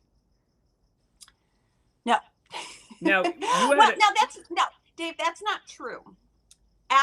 Remember, you and I spoke right after the show, and I, in the meantime, got to listen to Caitlin's podcast. I got to listen to Ben and Ashley's podcast, and my heart went out to Clayton. Nobody, and this reminded me of Rachel Lindsay, because I was at the Women Tell All on the Peter season. And Dave, Rachel Lindsay got up and talked about the flack that the BIPOC women had gotten, the death threats, the horrible comments that they had gotten from Bachelor Nation, and I will never forget that. So my heart went out to Clayton. To Caitlin's point, he didn't kill anyone, for Pete's sake. I mean, my God, it was so virile. So I did soften my message after that, and maybe you changed your message a little bit. I love the male-female kind of dynamic, right? Because I was reading the comments after too. So, but I still think that the work is the growth, to be able to show up in real time. And part of that is just age and experience. I was doing my own video. I don't know what Clayton's relationship history is. He's a young man. There's just a lot of room for growth. Now, Yeah. I wanted to get your comment though. What did you think about all the commentary last night? The commentary from the Bachelor alumni? Yeah, I think it's complete garbage. I don't know what sort of paycheck was dangled in front of them, but it's like Nick and Claire. Look, here's what they make it tough, right? They wheel them in there for like a 3-second soundbite, and I think when I listened to Nick on his podcast, he sounded a little bit more forgiving of Clayton, but it's like, bro, you were there too, and Clayton doesn't have nearly the amount of experience on camera that Nick had. Nick was on The Bachelorette, and I then believe he was on a second Bachelorette, then he was on Bachelor in Paradise, and then he was a lead. Yeah, and it's like, look, bro, come on, you're not that far removed. It's like when you're talking to your dad, and your dad's like, Dad, you just don't get it. It's like, Nick, this was only a few years removed. You know what the haters are like. He admits it when he admits it with Katie season. He's like, oh, everyone gets PTSD. Well, it's like, not everyone copes with it maybe the way you do, or you just have recovered from it, or it's gotten worse in the last couple of years. Since the pandemic, it just might be worse now. Well, if you really wanted to talk about PTSD, I'm happy to go down that path to talk about what that really is. But I do believe that, to me, it felt like a lot. I mean, I was already bracing myself today, having mixed feelings, feeling a bit anxious, like it's going to be hard enough to go up against 1, 2, or 3 exes, right? Much less everybody else commenting, and myself included, right? I'm commenting on his relationship. I don't know him, but I do see hundreds and thousands of couples. So I'm basing it based upon a broader scope than someone's personal experience. Having said that, the alumni have been where he is, and we do appreciate that they're isolated, that they have no support. I've listened to Caitlin Bristow talk about how out of your element you actually are. But I agree with you. To me, it just felt like a lot. Yeah, and you saw Caitlin Bristow was so graceful to him in understanding the experience. They've all been publicly shamed in one way or another, and yet I don't know if, like, hey, look, maybe the producer said, hey, what's your opinion? We don't need it. We need you to drag him so that he can get his redemption story the next day. I don't know, but it just was like, I was watching that going, and my fiance goes, yeah, but Nick's got a point, and I'm like, yeah, but it's not that you can have a point, but it's like, it's almost like union bust. It's almost like they're in a union together and they cross the line. You've got the whole Bachelor Nation against these guys. Stick up for them. Say it's hard. No one knows what it's like to go through that, except for this small group of people. Quite honestly, that's what I'd sort of hoped, because that's what I was hearing on the podcast, at least on Caitlin's. So that got kind of dwarfed, and that's why in my post today, I really said, I'm a little bit worried for this guy's mental health. I mean, back to what Rachel Lindsay said, nobody deserves that kind of vitriol, that kind of hate. I mean, it's a lesson, and we should learn from Clayton himself. We just have to learn how to filter, right? Because the biggest mistake that Clayton made was he was emotionally aroused, right? I mean, he himself said, I was upset. And then we know there's a whole other backstory about why he was upset. That had a lot to do with production. But you have to be careful. I said last time with you, Dave, that the beginning of a relationship is just so fragile and crucial. And you have to be careful what your words. Gabby just said that at the end, right? They said, like, what are you going to do in your season? And Gabby said, I'm going to be careful with my words. And I loved that. And they're both going to learn so much from this. And I also don't know. I'm curious to see how this is all going to work out, because I'd also seen a post somewhere that it was going to be on a cruise ship. Did you hear this? It's a rumor. Yeah, well, I talked about it on the earlier live stream with Reality Steve and a few others. It's a rumor that Virgin, they've blocked out some time for the Virgin Cruise Line. We'll have to see. I mean, a cruise line's not a bad place. They have plenty of rooms, and cruise lines are huge. They can separate people. The drama's in the dating. I personally could care less if they're in Iceland. I mean, what did we learn about Iceland? You know what I mean? What it's just an excuse for the producers to, punch their ticket on the passport. For an Airbnb commercial, right? Yeah. It's like, okay. It's like, what are they doing? I thought that was a little crazy. But listen, I really want the women, and I feel like I've seen enough kind of funny posts that, like, if the women own this the way they did own their season, they're going to tell their story and they're not going to be played, right? Like, I've been impressed. And here's the thing that I've said about the difference, Dave, between the Bachelorette and the Bachelor. The Bachelorettes are just more used to handling this kind of stuff. Like, day in, day out in their dating lives, they have more experience kind of dealing with the red flags and what's going on. Like, Gabby seems very skilled at this. Yeah, and you're so right that in more cases than not, I've been hit on one or two times in my life, like blatantly hit on. My fiance, she can't walk to her car without getting hit on. There's a different dynamic between having to have your walls up as a female picker, deciding what's being thrown at you, versus men. They got a sweet tooth. They're a kid in the candy shop. What do you mean I can hook up with any of them? You know what I mean? And I said to my fiance, I was like, listen, he's a strong man. He played a little bit of pro football. He spent his whole life in the gym trying to get as strong as possible. I don't think he's been dating too often. I think this is a little bit new to him. And I think the Bachelor producers knew that, and they licked their lips at getting the chance to get someone who wasn't going to be able to set boundaries and communicate in those things. I agree totally. And first I had said that I thought the producers thought he was going to be another Sean Lowe. And then I'm like, no, I'm wrong on that. That I retract. I did think that maybe they did want someone more like Hannah Brown when she was, showed so much exuberance and a little bit naive. And yes, and to other people's point, they even thought that Michelle's season was a little bit boring.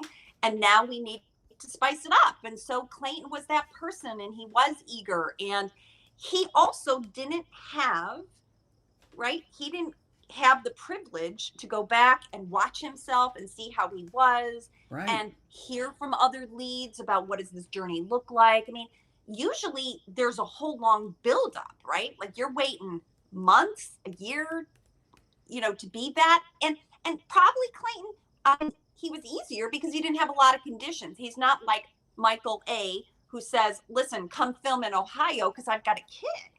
Yeah, you're right. Now, as a psychologist, do you think it would be very easy if you met 50 guys to cherry pick which one would be a complete disaster? Like, do you think they knew all along what they were getting? Well, I think on The Bachelor, we're watching for the women, right?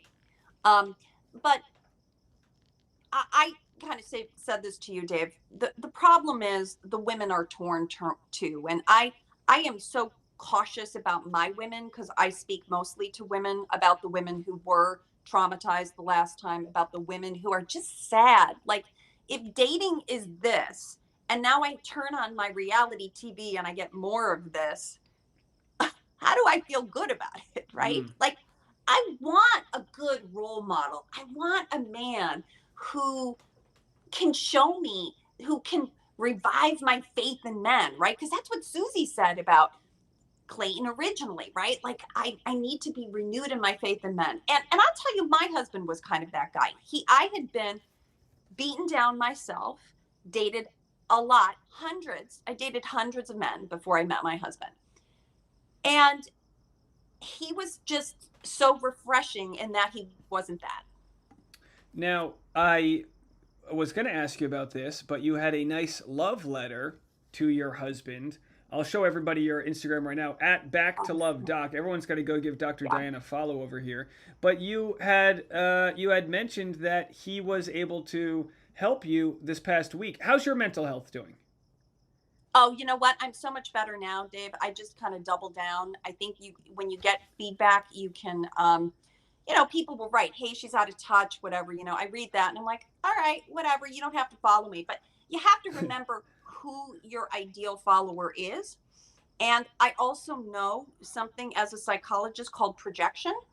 Yeah. Right. And people have their own negative experiences with therapy. They do. They went to a therapist, their relationship still failed. Their girlfriend told them you need to get therapy. And they're like, who, me? I'm not going to do that. So people are going to project that. Believe me, I get a lot of my colleagues. I have a support group. I actually have a group of other therapists that I can vent to. So I feel really supported by them because we all get this. Yeah. No one is absolved from that. But to the point of doubling down, this is what I know. This is my expertise.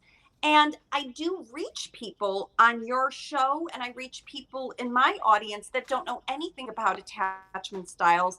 And I say myself, listen, I went to 7 different therapists in all this process of dating, and not a single one told me, Diane, you too have an anxious attachment style. And if I had known that, Dave, and did my work earlier, it would have saved me. So my platform comes from my own passion about helping people understand themselves. And your attachment style is not a negative label. It's not something you should be ashamed of. It's really something to work on. So people don't even know what they're reacting to. Yeah, you want to know what your triggers are. You want to know where the bear traps are so you can avoid them. For me personally, I feel like I want to know how to react better, and then I also want to know how to avoid a situation altogether through better communication, which is kind of where I'm at. I've gotten better at reacting to certain things or not, but now I'm like, all right, I just don't want to cause this at all. I need to do a better job of saying how I feel versus kicking the can down the road because I want to be a people pleaser and I don't want to ruin the moment or whatever. I'm so guilty of always kind of like being laissez-faire with issues I need to work on. And then it becomes a bigger problem in the future. And it's my own root thing is I just want everyone to be happy. But sometimes that causes me to make a problem worse. And that's kind of why I see Clayton, who I think in some ways was like, he wanted to show everyone his love. And maybe it's because he wanted some love in return. But it really led to like it making it so much worse. I think that's just an excellent way to summarize it, because you come, and he meant it. He came with good intentions, but it needed the finesse, the polish. I also think people, again, to your point about being on TV, that takes a certain amount of skill. It takes experience to do that. And let's face it, we talked about this last time. We all have horrible fights in our life, but thank God they're not being televised, right? Yeah. So I think this is a celebration for this couple. They're on their journey to work through that.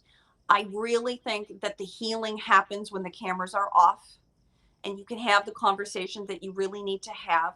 For me, I always just want to see more time, right? More time put into that relationship, how the family incorporates all of that. In my mind, I'm thinking, how does Susie's family integrate with Clayton's family? We didn't see Susie's family at the finale.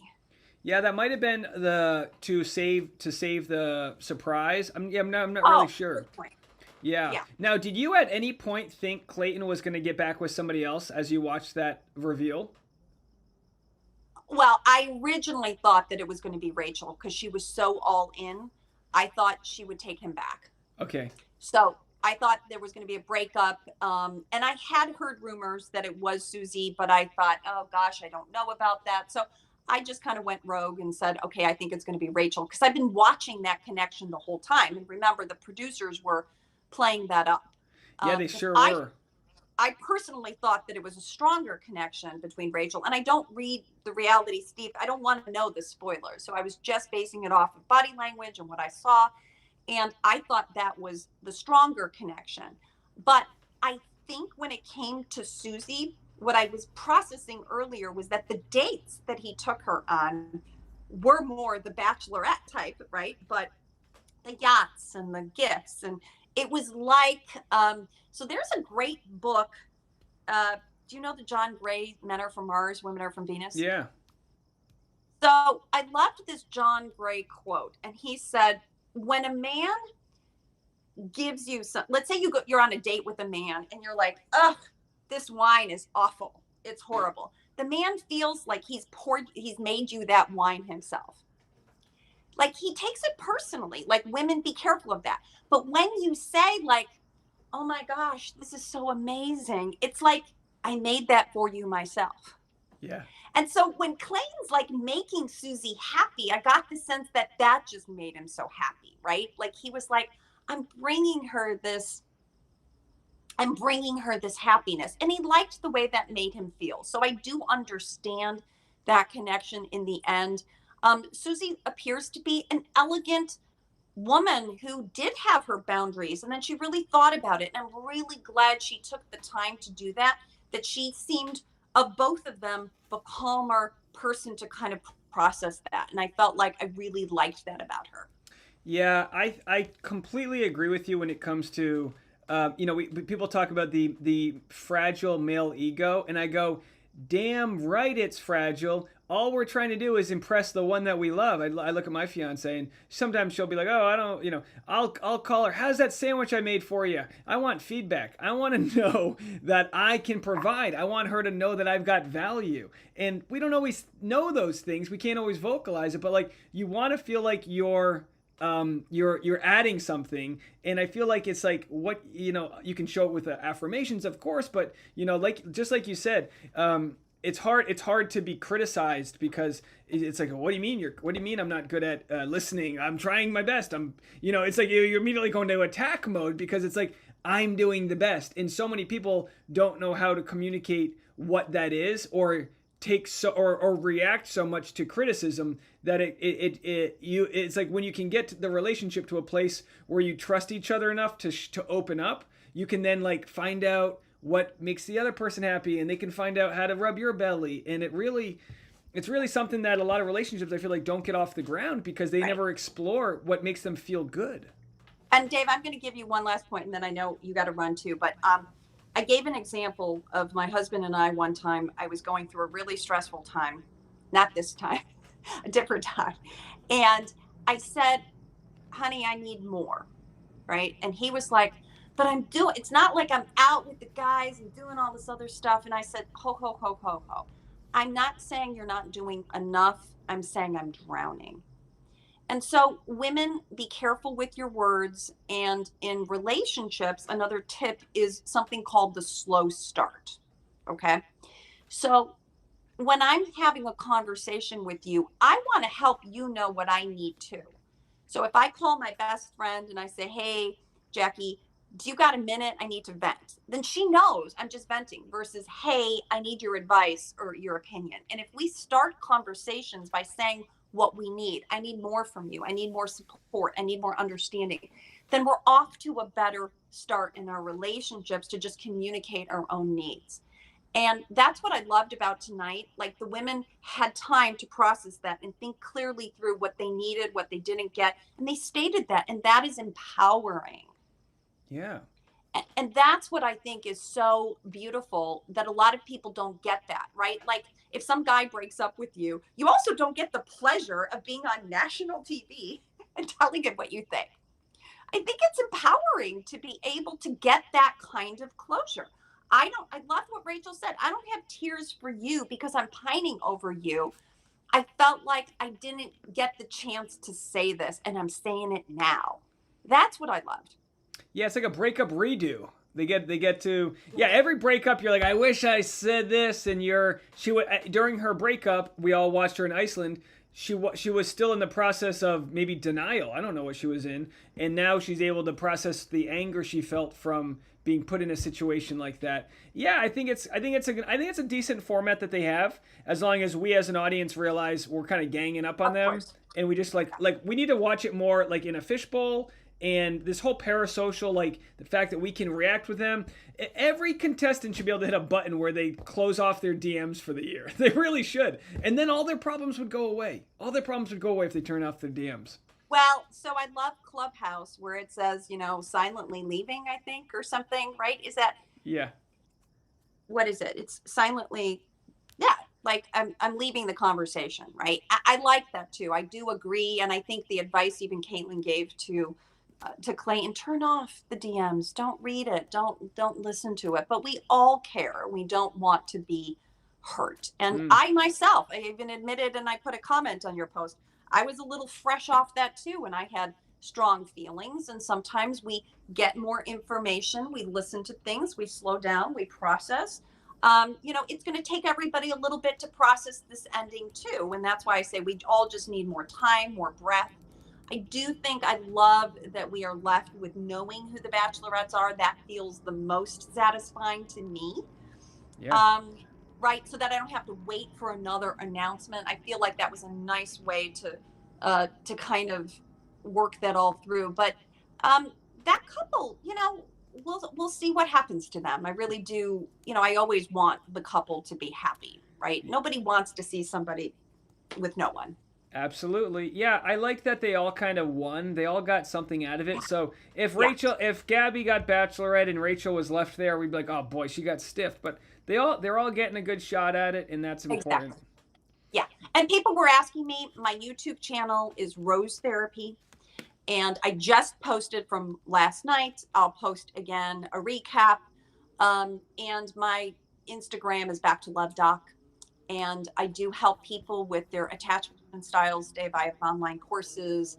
That's my thing. And I tell you, if there's only one theory that you ever knew about relationships, it would be attachment theory. It's been the most well-researched, documented, used by therapists in a variety of situations. It's just, I can't say enough about it. So once I found out about that theory, it just kind of changed my practice. Well, thanks so much for sharing that all with us. It's nice to hear from a professional. We're a bunch of people yelling into our microphones, but it's good to hear some actual great information. And we'll make sure everyone, if you haven't already, follow Dr. Diane at Back to Love Doc and also on YouTube. Did I miss anything there? Did we get it all? No, I thank you for because I know you've been at this for hours already, and I just didn't want to spoil it for myself. So I wanted to make sure I, just fully kind of watched it, checked in with myself. This is great. I had a bunch of recappers on the East Coast, and I promised everyone we do a full 4+ hour recap. So this is it. This is our Super Bowl. But anytime you have any thoughts about any of these relationships, I'm making content every day, so we always appreciate it. I love it, Dave. You are awesome. I'm impressed. I do like one YouTube video a week. I can't imagine the content you produce. It's just a lot. And I'll tell you what. Normally my interviews don't perform as well. Our conversation last week hit the crest of my surge. My channel's getting 250,000 views in the last 48 hours. It's unbelievable. I don't know where these people are coming from, but a ton of them saw your content. So I hope they're over there following you as well. Well, thank you. I really appreciate that. And we'll be in touch. All right. Well, thanks again. Have a good night. Cheers to love. Cheers. Okay. See you later. Bye now. All right. So that was Dr. Diane Strakowski, of course, her Instagram. Everyone right now, get out your phones and follow her on Instagram and also YouTube, and you can take her love style quiz. As you guys know, she's been on the channel now for probably 3 or 4 different interviews. So we've had her a bunch. We always love to hear what she has to say. And it's just a good chance for us all to understand what we're watching, because we're all animals. We're all animals. People are kicking and screaming. They're getting angry. They're shedding tears. We don't know what's happening in our limbic system. We don't know half these things. So whenever we watch someone go, oh, you're acting this way because of this, you go, oh, that's nice. That's good to know. You know, you buy a new car, it gets you an instruction manual, the blueprints, what kind of gas to use. You're born, they just throw you into your mom's hands and you breastfeed and then you hate your parents for 10 years, whatever. You know, we don't know. People are too much pride and ego. Free now is what I'm responding to our friend Amanda here. She's going to join us in a second. We will get to some more voicemails. We're going to be hanging around for a little bit, so definitely hang out with us, guys. I appreciate everyone who has been a part of this live stream. We've been kicking it with a solid 600, and my first East Coast live stream is getting about 1,500 views an hour too. So lots going on there. I don't know if Amanda, yeah, Amanda got my message there. One-man shop, folks. We are a one-man shop. So we're going to get to some of your voicemails. We have a lot here. Let's go to Leah in Vancouver. Hey, it's Leah from Vancouver. I'm just wondering if you think, I don't know if you remember Caitlin Bristow's season, and they had two kind of rejects, I guess. I don't want to say it like that. Go on to the season, and then the guys had to vote which guy they wanted in the season, which got a lot of flack. It seemed kind of like grimy. Do you think they're going to do that this way with Gabby and Rachel, or what do you think is going to happen with this new season? Nope, they're not going to be voting on them. They will not pit the women against each other. They are going to be live together, dual bachelorettes starting July 11th. Now, let's go to our good friend, Amanda. Hello, how are you, Amanda? Hey, how are you? Can you hear me all Why right? am I hearing an echo? Oh, you have an echo on your end? What? Can you hear me Hang okay? on, voicemail. You might have to turn off. You're gonna have to but I turn hear off. myself. You're gonna have to turn off your live stream volume if you can. Maybe that might help. I just closed the window. I still hear myself. Well, you're the computer expert. I can roll with it. Well, it's not an echo on my end, so if it's not too confusing. I hear myself but in my headphones, but it's fine. We'll roll with that. What did you think there, Amanda? I have a collection of very random thoughts that have not been discussed yet. I first want to know what is up with the nail situation there. Like, is there a manicurist on set? How did Rachel go from not having a nail to then having a nail the next day?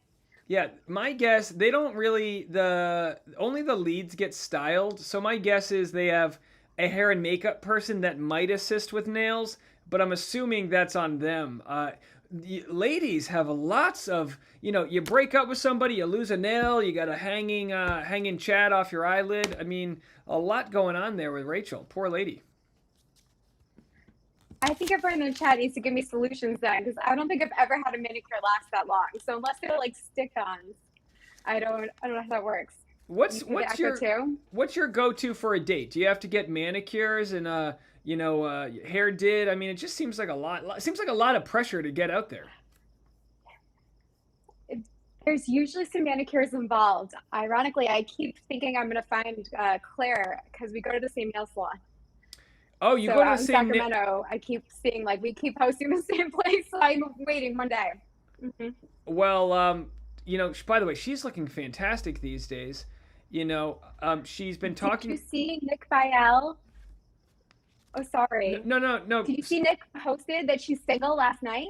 Yeah, I never really believed her relationship with Blake Monar was a thing. I feel like she's about a decade older than him. I think he's like 30, she's 41 or whatever. So I don't know. Not that that really matters, but let's be honest, that's probably not, a recipe for success. I don't know. I mean, if she's happy, she looks like she's living her best life, who knows? I know. Absolutely. But yeah, I'm waiting for Dave's dating debacle to come out to Sacramento. And I think Tasha should be the stylist and help us take the photos and show us how to pose, and then you can be the host and you can be at the restaurant improving the whole conversation. And I think Claire's right here, so I think you should come do it. It's not a bad idea. It's not a bad idea. But you told me last time, which might have been our New Year's Eve live stream, that you weren't going to date because you were moving soon. Have you changed your thoughts there? I mean, I also had like 3 glasses of champagne and was on a New Year's Eve live stream, so I neither confirm nor deny anything that I answered. So what's the update on your love life then? I'll read a story about a situation by you. Okay. I'm curious of a male point of view. I ran into someone. I have a second job. I teach Pilates somewhere, and there was a new client that was there. Happened to be my same age. He chatted me up afterwards. Made a big point to say, "Oh, so you go to the farmers market on Saturdays? Oh, that's great." As far as I know, he's either jumping out of a trash can, he's one of the vendors. Like, I have no idea. He just mentioned he'd be there. I see him again the same week. He's like, "Oh yeah, and you go to the farmer's market on Saturday, right?" So, I mean, I just go and I'm there for like 12 minutes getting fruits and vegetables. So what should I actually be doing? Am I actually walking around taking my time? Is he asking you if he can go with you? Like, some guys just aren't that obvious.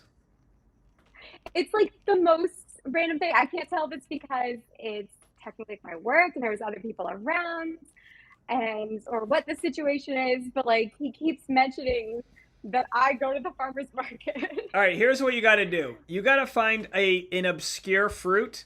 Like let's say they have a jackfruit, right? It's not obscure, but it's like, we'll call this guy Stevie. If you're like, "Stevie, do you like jackfruit?" And he's like, "Jackfruit." And you're like, "You don't know jackfruit? This place has the best jackfruit, but you're not going to know where it is. It's in the back of the farmer's market. Are you free at 1? I'll show you the jackfruit." Stevie might be nervous because you work there, and I'm assuming you're the Pilates instructor in a position of power. But it's like, he can't be asking. He would put you in a real conundrum if he asked you for your number, because it's like, come on, you're at your place of work. So I feel like a proper man wouldn't want to disrespect those boundaries. But here we have Amanda being like, "Stevie, get my number. What are you doing?" Right? Exactly, because I have like sworn off dating, but if you're just gonna like magically show up at my place of employment, I might just say yes. So he's mentioned it twice now, so I feel like we're gonna need a. And by the way, you know what you could say is, you could say, "Hey, do you watch Dave Neal's live streams? You should check them out." And then he could just watch this and be like, "Oh shoot, she is into me." You know, you have a lovely disposition. He could think, "Oh, Amanda, she's just being nice to me." And it's like, "All right, let's go. Let's let the tango start. You know, let's do the old farmer's market tango." As far as I know, he'd be a serial killer, but I mean, we're onto something. Hey, so we'll see. the line between charming and serial killer is like one blink away. It really depends on if you're into him or not. I saw a meme the other day that it was taken from like someone's Bumble profile. It was like, "I'm looking for something that is both casual and meaningful." I was like, what does that mean? Casual and meaningful. It's complicated out there. It's complicated. Men have no idea what women want, and I can't speak for women what men want, but even Tasha, like half the time she'll be like, "You were totally dodging my advances," and I'll be like, "Advances? What are you? I've dated this girl for almost a decade. I don't even know when she's advancing on me half the time. You know, we're at the farmer's market, checking out jackfruits, and whatever. But it's totally true. It's part of the survival aspect of men and women, I believe. And of course, everyone's different. I don't mean to lump everyone together, but women who are bartenders, baristas, if you're working at jobs, he doesn't know if you like them if you're just being nice. And of course, I think you have to make it extra obvious and just be like, just throw it out there. You're the one in charge. Just throw it out there and be like, and just say, "Hey, how many times are you going to ask me about the farmer's market before you come with me?" Put him on the spot. Do you realize that you've fully come full circle? Because that is exactly what happened with like Clayton. Like, that was, from a woman's point of view, the biggest problem that happened. Like, he kept saying, "I love you," or told the parents even, like, apologizing to Susie or Rachel's family, like I have a lot of empathy for like what you're going through, but never explaining why. Like empathy isn't just I'm sorry. It's really sympathy, but like empathy is really in that align, like understanding what the emotions are, being able to really like convey what is it about this person that you love. Like I truly believe you could love 3 different people. Have we all not loved 3 different people in our lifetimes? I think a lot of us probably have. Just like a lot of us have probably like hooked up with more than 3 people. Like that's okay. It's usually said at different times, but we can Not have always. those emotions. It's just different. You never know, but it was just different emotions. It's different types of love, and he wasn't able to convey like this is why and what makes you special. Yeah, that's right. And look, yeah, with regards to Clayton, like the guy's, he's. I don't blame him. When I was his age, I mean, I sound old, but when I was his age, I wasn't having these thought out conversations. I was just, you want to go to the farmer's market? I don't know. You know what I mean? Like it's you learn, you evolve, and people, a lot of people that I get thousands of comments daily, and they're driving me. I'm getting grays, and they're all like, oh, the show's been on for 20 years. Shouldn't he know better? And I'm like, everybody's evolving at their own pace. This guy, for all we know, played football his whole life, watched a couple episodes of Bachelor in Paradise, and now he's on the show thinking he's just going to bang everybody. He's learned his And the lesson. pendulum always swings. Yeah. Like Katie got in so much hot water for just not telling Greg how she really felt. Like that was everyone's takeaway. How many months ago was it? We all had this conversation. Like Katie should have said, I love you. So what did Clayton do? Like take some of the advice of people. I mean, not saying Katie actually like reached out to him, but like he tried to look from the past examples, and then this is what happened. Yeah, and it's not to say he played a great game. He obviously didn't, but I'm not surprised when everyone thinks they're going to get some perfect person. Like, look, half my phone calls people leave me. I love the voicemails, but half of them people hang up halfway through because they get nervous. And I'll see them because I'll be like, all right, they're saying it. I'll like get the type to text or whatever, and I'll see that they're hanging up, and I'll try to avoid them because I understand people get anxious, people get nervous, they don't know what they're gonna do. Now imagine dating 30 people on TV. Yeah, they look good, they've done hair and makeup, they're strong, their teeth are all lined up. They still are not fully evolved. That's why we're all here, right? So, yeah, we get it. It's all like scripted. Yeah, it's. I actually subscribe to the conspiracy theory at this very end, and I am so against conspiracy theories normally. I keep hearing this echo in my head, but I actually was like looking and it was like this feels scripted. Like the end when he pulls out this box, and I actually had to write it down because I was like, this is so ridiculous. He goes, this is how serious I am about this. Like holding up the box with the ring that probably has like a ring pop inside. Like, and then he said something about like, what did he say? Oh, but if you allow me to love you for one more day. And I was like, but wait a second, an engagement's like a lifetime. Like, I understand like what you're trying to convey is one day at a time, but like, this is odd. And then Susie chimes in. And what did she say? She said something like, oh, she said like, I made the decision to leave here alone. Like she had already made up her mind. And then they walk outside. And it's not raining. And Clayton's standing there in the driveway. And at the very end, there's like this sideways rain that has come in while the fires are still going on. And he's like wet on one shoulder only. I'm just saying, I think your audience might be right. You know, we're going to look into this more. And it's the same reason they say the contestants don't eat the food on the date. Because if you're eating the food, then you can't edit it together after. You understand? So it's all BS. It's all BS. People are asking who you are out here. I don't know if you want to say what you do, who you are. I don't know if you want to provide or if you want to be anonymous. You tell me. So my name is Amanda Marsh. I am not the first contestant or first winner of The Bachelor. We just have the same name.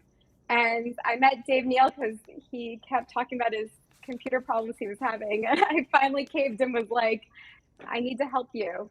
And I think we're all here because we gravitate to really good people. Yes, Amanda has been, you've been extremely helpful. I would say it just ridiculously so that I've been able to have you kind of help me with tech issues. I thought my computer was dying yesterday because, as we know, I got this brand new computer. And my old computer, like if you look at it the wrong way, the battery died, right? So yesterday, after 2 hours of a live stream, my computer's being really slow. And I'm going, what's going on? The whole time I didn't have it plugged in. And I was like, wow, because, as soon as I finish with my pre-episode live stream, I take out about 5 cords. I have about 7 different things plugged into it. I carry it into the other room. I take my notes, and then I carry it back. I plug in all my lights and cameras. I mean, you'd be impressed with this setup here. But sure enough. I am. How are you not blind? Like all the lights, I only have so many that I can like look at, and I like tilt them away from me, so I can't pull them here. But I feel like I'd be blind. My 2 big lights on the side are on these timers. So I just turned them off. But my DSLR is so good that even when I turn the lights off, it's still pretty good. But you'll see, like with the green screen, it really does work a little bit better when I have the lights. But I've got them at 43%, so they're not full blast. But yeah, usually throughout the day, as soon as I'm done recording, I turn all my lights off just to like give my eyes a break. But yeah, it's funny because I'll try to go to bed after this, and I'll just sit in bed like. When I did the 10-hour live stream, which might have been before your time, I did it about a year ago, and I couldn't go to bed for hours. I had a migraine. I was so burnt. I was just done. But it was so much fun. It's the thing with this though is I'll be up as early as possible. Like tomorrow will be like a cash flow day for me. I'll have to like make a lot of content. It's like it's gonna get slow. We're gonna have a 4 months until the next season. I gotta just pounce these next couple weeks, and then hopefully it doesn't need to be. We need to get you on the road. I think the Bachelor, what's it called? That Bachelor on Tour. I think you need to go outside of the venues and just start interviewing people. Like pretend you're part of the production and just go talk to people. They're coming to Reno. It's close enough. Oh, they're going to Reno? They're coming to like SoCal. Yeah, which can only bring out. Sorry for Listen, they don't want anything to do with me. But if you saw on my Instagram, we are crushing the Bachelor's YouTube channel by about 30%. I think we're at 1.3 million views to their 1 million monthly views. So, hey, look, I don't care if they want me or not. I don't think they can afford me. I like what I'm doing. I'm wearing gym shorts. I'm hanging out. The dog's at my feet. So I like what I'm doing. But yeah, I wouldn't mind doing some sort of Bachelor themed stand-up tour. I've considered it. We'll see. I just got to keep building the following so that when it comes time, I can sell more tickets, because that's really what it comes down to. I love it. Well, I think everyone here should subscribe, should get on it. So we can get you out around the country soon. Well, thank you so much, and do me a favor: keep me posted on the market, on the farmers market sort of issue happening here. I think you need to tell the guy I'm going to the farmers market. Every time I go, I'm thinking I'm going to run into you. Why don't you let me know what time you're going, and I'll see you at the guava station, or whatever. It's a really interesting avocado I got to introduce you to. Yeah, you got to be like, listen, let me tell you how to pick a good avocado here. You don't need an overdone avocado. And it can be picking out fruit on a first date can be a very sexy. You sneak a couple grapes, you slide them a little blueberry, and then all of a sudden you're grabbing a couple steins of beer or whatever it's called, and then you're married for 4 years. I mean, hey. Things can happen fast. But let me know how it goes. And thank you so much for joining us. It's always good to chat with you. Thank you. Have a great night. All right, take care. Amanda Marsh, everybody. That was fantastic. Always fun to talk to Amanda. Thanks for joining us, Amanda. I get so interested in people's dating lives. It's fascinating. Just on New Year's Eve, she was like, "Yeah, I'm not gonna date now." And now she's like, "I got a guy. What's gonna happen?" And it's like, listen. I always say this: women make the first move, whether they know it or not, whether it's prolonged eye contact or a wink or whatever. Make that move. All right, let me not to say that she hasn't, but then again, she's working as a Pilates. By the way, how does she work? She's got a full-time job and a Pilates instructor. Sounds like very busy. We have a couple of voicemails we're going to get through here as we wrap up today. Hi, Dave. Caroline from Ontario, Canada. I'm just calling because I just wanted to say I did very much enjoy Jesse as the host. However, I really would like to see Caitlin come back with Jesse as co-hosts for The Bachelorette. Thank Interesting. you. You're doing a great job. Thank you so much. That's a great idea. Caitlin Bristow coming back as co-host of The Bachelorette. I don't know if that would happen, but it's a good idea. I believe she's under contract, and I wonder if that's why they would consider pushing back the Bachelorette season, because Caitlin is now with Dancing with the Stars. I don't know. We'll have to see. All right, we're going to try to barrel through some of these voicemails here because I think we're at 4 hours. We actually made it to 4 hours. So anything under 30 seconds I can play. Anything after that, I have to Hi, skip. it's Joy from Chicago. I think Rachel was just basically saying to him, just know that my emotions are mine and you're not going to get to play with them anymore. I think she had every right to be angry. And what do you think? Yeah, Thanks. I Bye. think she had every right to be angry too. I just believe it's still a fresh wound. Gabby didn't seem as angry. It could be their styles of arguing, you know? Hey, Dave, it's Leah from Vancouver, Canada again. Tequila, woo! I'm a tequila girl from Vancouver. I just want to say, did you see this coming? Please, how do you think it's going to work out? I'm trying to keep it under 30 seconds. How do you feel about the double Bachelorette moment? I need to know every moment. Do you think that, Susie is I don't know. Okay, love you, bye. I had a couple spoiler videos that maybe Susie was still with Clayton. Reality Steve said he didn't believe it. There were some comments from from Susie's best friends that she still followed Clayton, but that's all we knew. So I was surprised, but I wasn't shocked. Hey, Dave, this is Darian from California. I just wanted to say one thing after we've realized that Susie and Clayton have decided to tie the knot with each other. If they're able to get through this whole Oh, Darian, let's see if he calls back. We just lost him. Is this Darian right here? I think he called back. Hello, Dave. It's Leah from Vancouver. Wait, did we already hear from Leah from Vancouver? Yeah, we already heard from Leah. I was looking for Darian here. Might have lost Darian. We'll see if he calls back. Oh, here he is. Hey, Dave, this is Darian from California. I just wanted to say one thing after the finale recap. If Susie and Clayton are able to persevere after having all of these emails or all of these, comments in their Instagrams and Twitters about how terrible of a decision they both made, Susie with taking him back and Clayton with just being bad, as it seems, then they deserve to be together. If their love can get through this, time where they're going to be attacked left and right, then, more power to them. So just wanted to put that in there. Thanks for your show. It's amazing. All right. Bye. Oh, bye. Thank you so much for the call. I really appreciate it. I don't know if you've called before, but if you haven't, definitely call back. I'd love to hear from you. Yeah, look, we saw Matt James and Rachel Kirkconnell. They went to hell and back with their relationship, and they're stronger than ever. It's like if they can forge this relationship in fire. Libby Lou says, are they tying the knot? No, they're dating, but, she got his final rose. So how about that? The last two bachelors ended with non-proposal relationships that are still together. Very nice. Hey, Dave, it's Leah from Vancouver again. I just messaged about whether they were going to do the same thing they did on Caitlyn's season, having the men vote for Rachel or Gabby. But you just said, no, they're not going to do that, and you really shut it off really quick, and then you went to a call. But I would like to know what you think they're going to do with Rachel and Gabby. I just want to know, what do you think is going to happen? We never know what these Bachelor producers are going to get up to. And I'm excited to hear your opinion. Anyway, thanks for the show. Bye. So thank you for the call.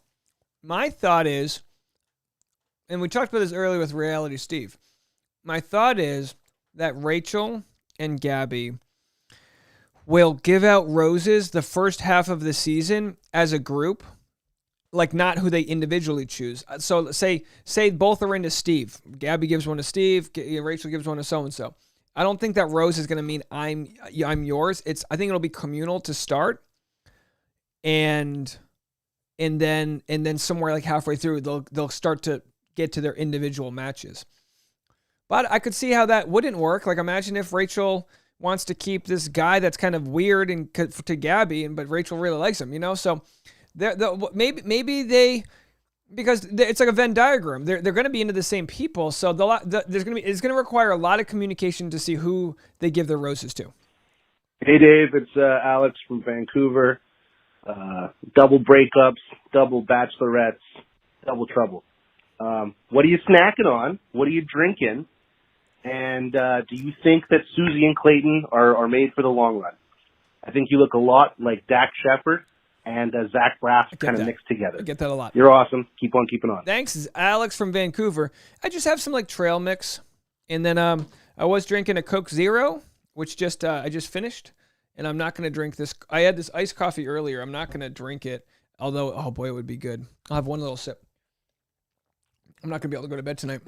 I got to get up at about 6:30 tomorrow, but it's still West Coast time, so it's still relatively early here. But do I think Susie and Clayton will make it in the long run? I think the easy answer is no, because most relationships like this don't work. But the fact that they aren't engaged and they don't have that pressure is the best shot that they're going to have, I think. So we'll have to see. We'll have to see. The fact that Susie left really gave Clayton time to see what he wanted to fight for. And we saw at the very end, even though he made fantasy suite mistakes, we saw at the very end that Clayton fought really hard for Susie. And that might be enough to sort of get their relationship off the ground. Hey, Dave, it's Carol.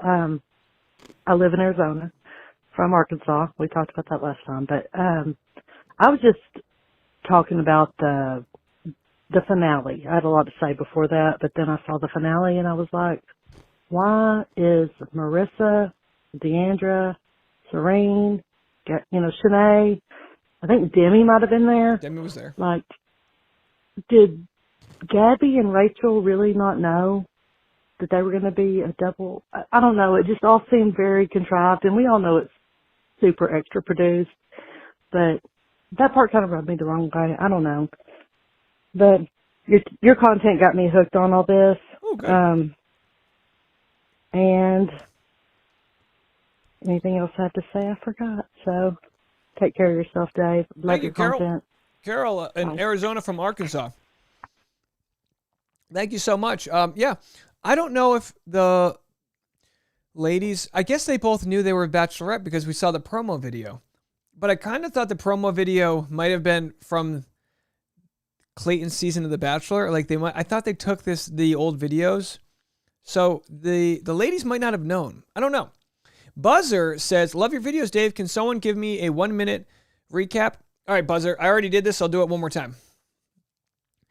During the beginning of the episode, Clayton decides he wants to pursue Susie and is willing to dump the other girls in the process. So he pursues Susie, which I believe that his parents met Susie, and then he dumps Rachel and Gabby in person. It didn't go well. Gabby was kind of like, peace. He's like, can I walk you out? She's like, no thanks. She walks herself out. Then he walks Rachel out. She's crying the whole time, as all the way up to him putting her in the car. She's like, are you really doing this to me? And he does it in Iceland in front of everybody. Then after that, Susie shows up to the proposal spot and he says, I'll do whatever it takes to stay with you. And she says, I've made up my mind. And for those reasons, it's a no from me. So then she leaves. Then we find out several weeks later, after they come back from Iceland, she contacted him and they got back together. And that's where they're at. That's where they're at. Yeah. Susan from Washington, our good friend, you're up. Hi, it's Susan from Washington. Really quick, I want to say, yes, we do love to see a strong bachelor to sort of redeem our experiences with men in our lives. But in this case, with Rachel and Gabby, we got to see something that we really do need, is seeing women not only being strong and empowered, but not competing, not undermining, supporting, and commuting clearly and so well. Anyway, I love the ending with Gabby and Rachel. And anyway, good night, y'all. Anyway, it's been fun. Thanks, Dave. Bye. Yeah, Susan, you're absolutely right. Tomorrow's Wednesday. I might do, we have so much to talk about. I might do an afternoon live stream tomorrow. I don't know for sure. I'm going to be interviewing with Morgan Talks tomorrow at noon. I got so much to do tomorrow. So many videos to make. I'm just going to sit here and make content all day long. By the way, Buzzer, thank you so much for the $5 and then the $10 super chat. I really appreciate that. Thank you so much for that. Excuse me. I'm very close to leaving this live stream. We've been here for 4 straight hours. I'm feeling pretty good. I think I could go another hour if I wanted to, but I don't think I will. This live stream has been demonetized, so I appreciate all the super chats. It was just one of those things. You see right here, they just demonetized us. You know, the earlier one was demonetized, and then it got approved, and now this one's demonetized. But if you look at the earlier live stream, check this out. It says 1,000 views in the last hour, which the earlier live stream has almost 20,000 views, most of which were demonetized. But it's still interesting that a lot of people are still watching that live stream. So, been a busy night.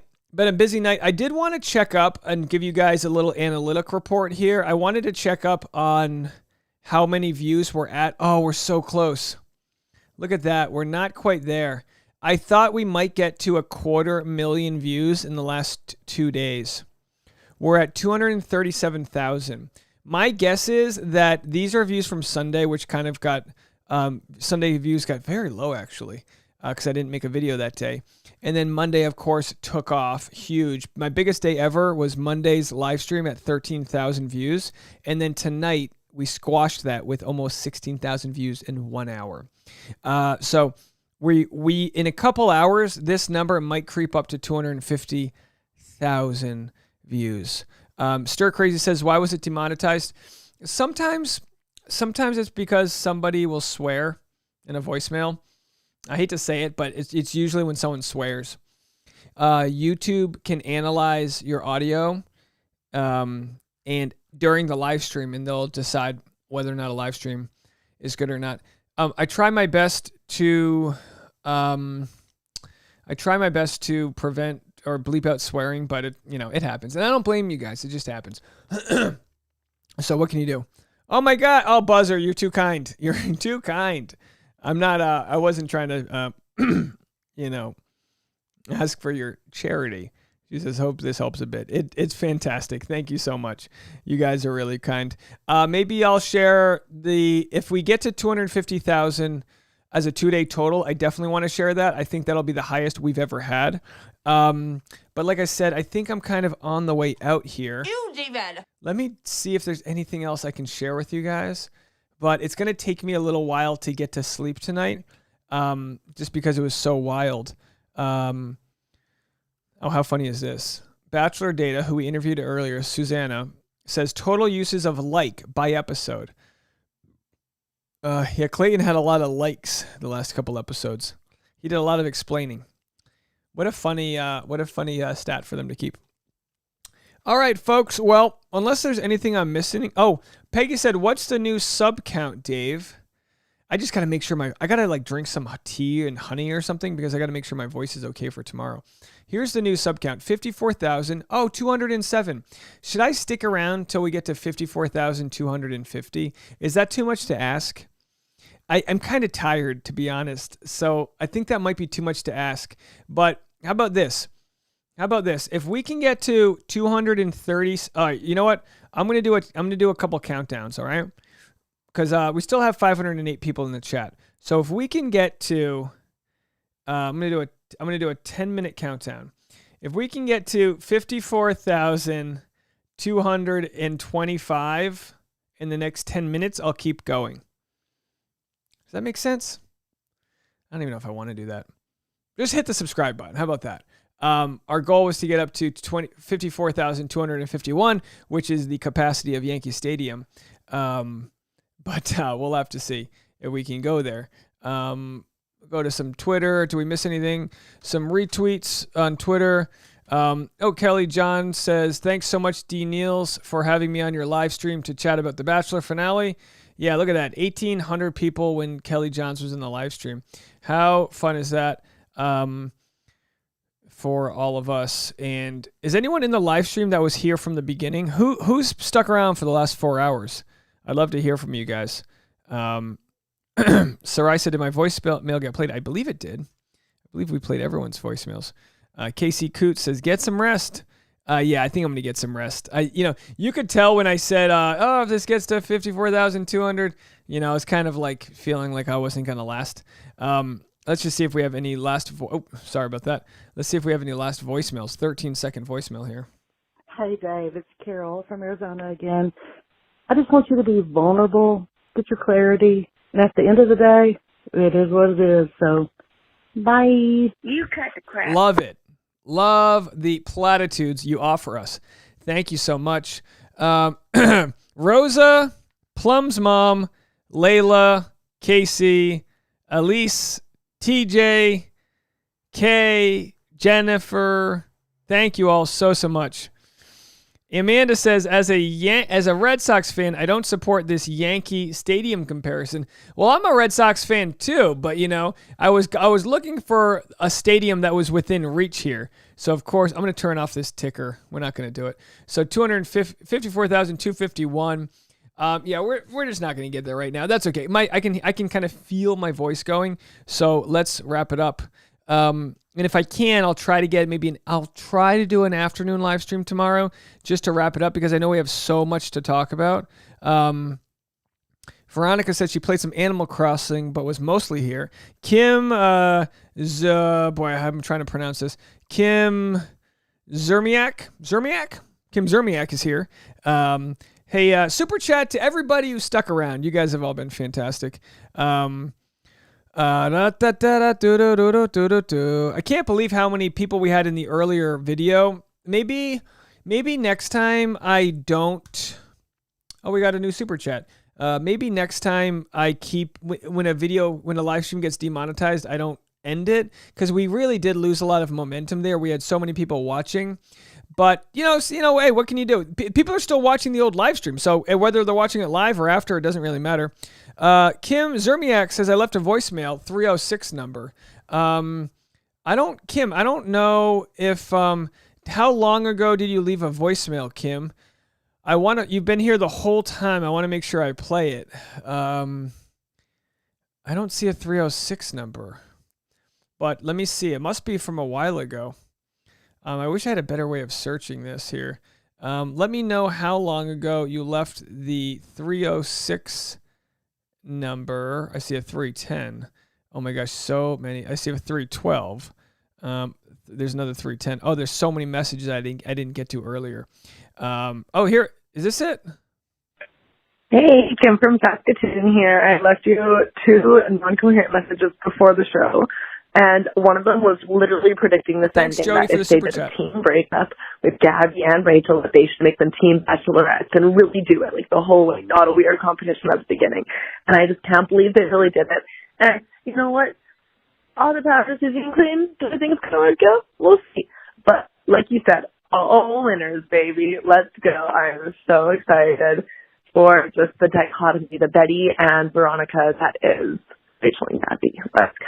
Yeah, let's go. Good way to put it. The dichotomy there, and everyone's a winner. You get a season. You get a season. You get Clayton. I guess the only loser is Susie here. I'm kidding. Natalie sent me a $5 super chat. Thank you so much for that. I really appreciate it. I'm not going to get burnt out. We're going to start wrapping it up right now. Speaking of wrapping it up, I hope Clayton did. What can you do? Let's see what we got here. Let's try to find a good love song to get out of here on. How about a good love song? Genre. Let me find a mood. 1 second here. Looking for a nice love song. I don't know. Are we even connected? Let's see if we can find a love song. I'm going to turn these filters off here. We can make it so vocals only. Sexy vocals is what I just typed into my music, and we'll see if we can find a good one to leave us here. How about Tequila Shorty?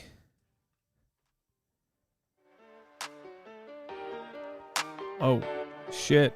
Here we go now. Tequila Shorty in the house. Everybody go now. Gonna play some voicemails until my voice goes now. Gonna talk to you guys. I Oh, Dana with a $20 super chat says, thank you. Wild ending. I think Susie and Clayton are really in love.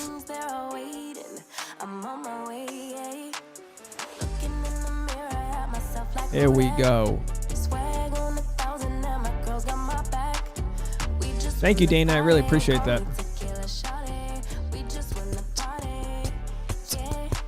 Good night, everybody. Go get some sleep. Gonna recap the morning with the part 2 of the fantasy suite. Gotta go to bed. Tasha's like, where are you? Live streaming for my crew. That's all we gonna do. Boy, jeez. Terrible rapper.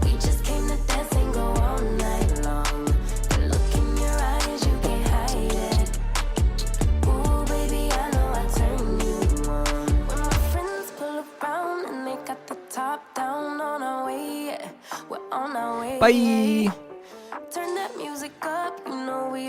Yeah, DJ Bazoo. This is it. This is it for me. Let's go. Hit the like button on the way out the door. You gotta hit the like button if you want me no more. We got the 54, 213. 54, can we get to the 251?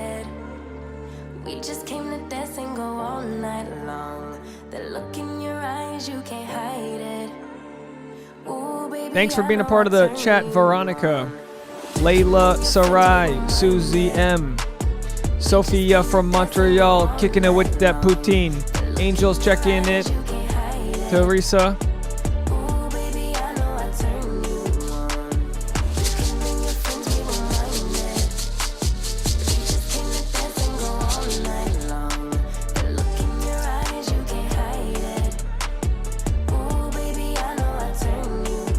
Yo, Libby Lou said she gonna sub every day.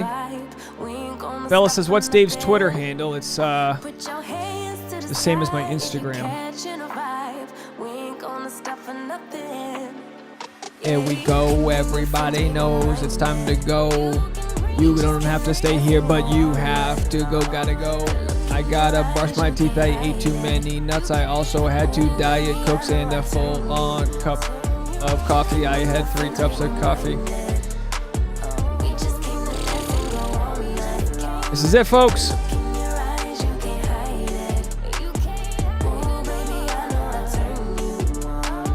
Goodbye, everybody. You're the best, and I appreciate you guys so much.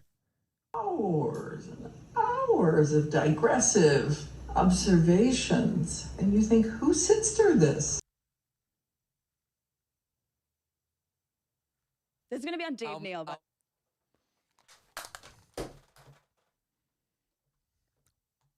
You cut the crap. Let's all say it together.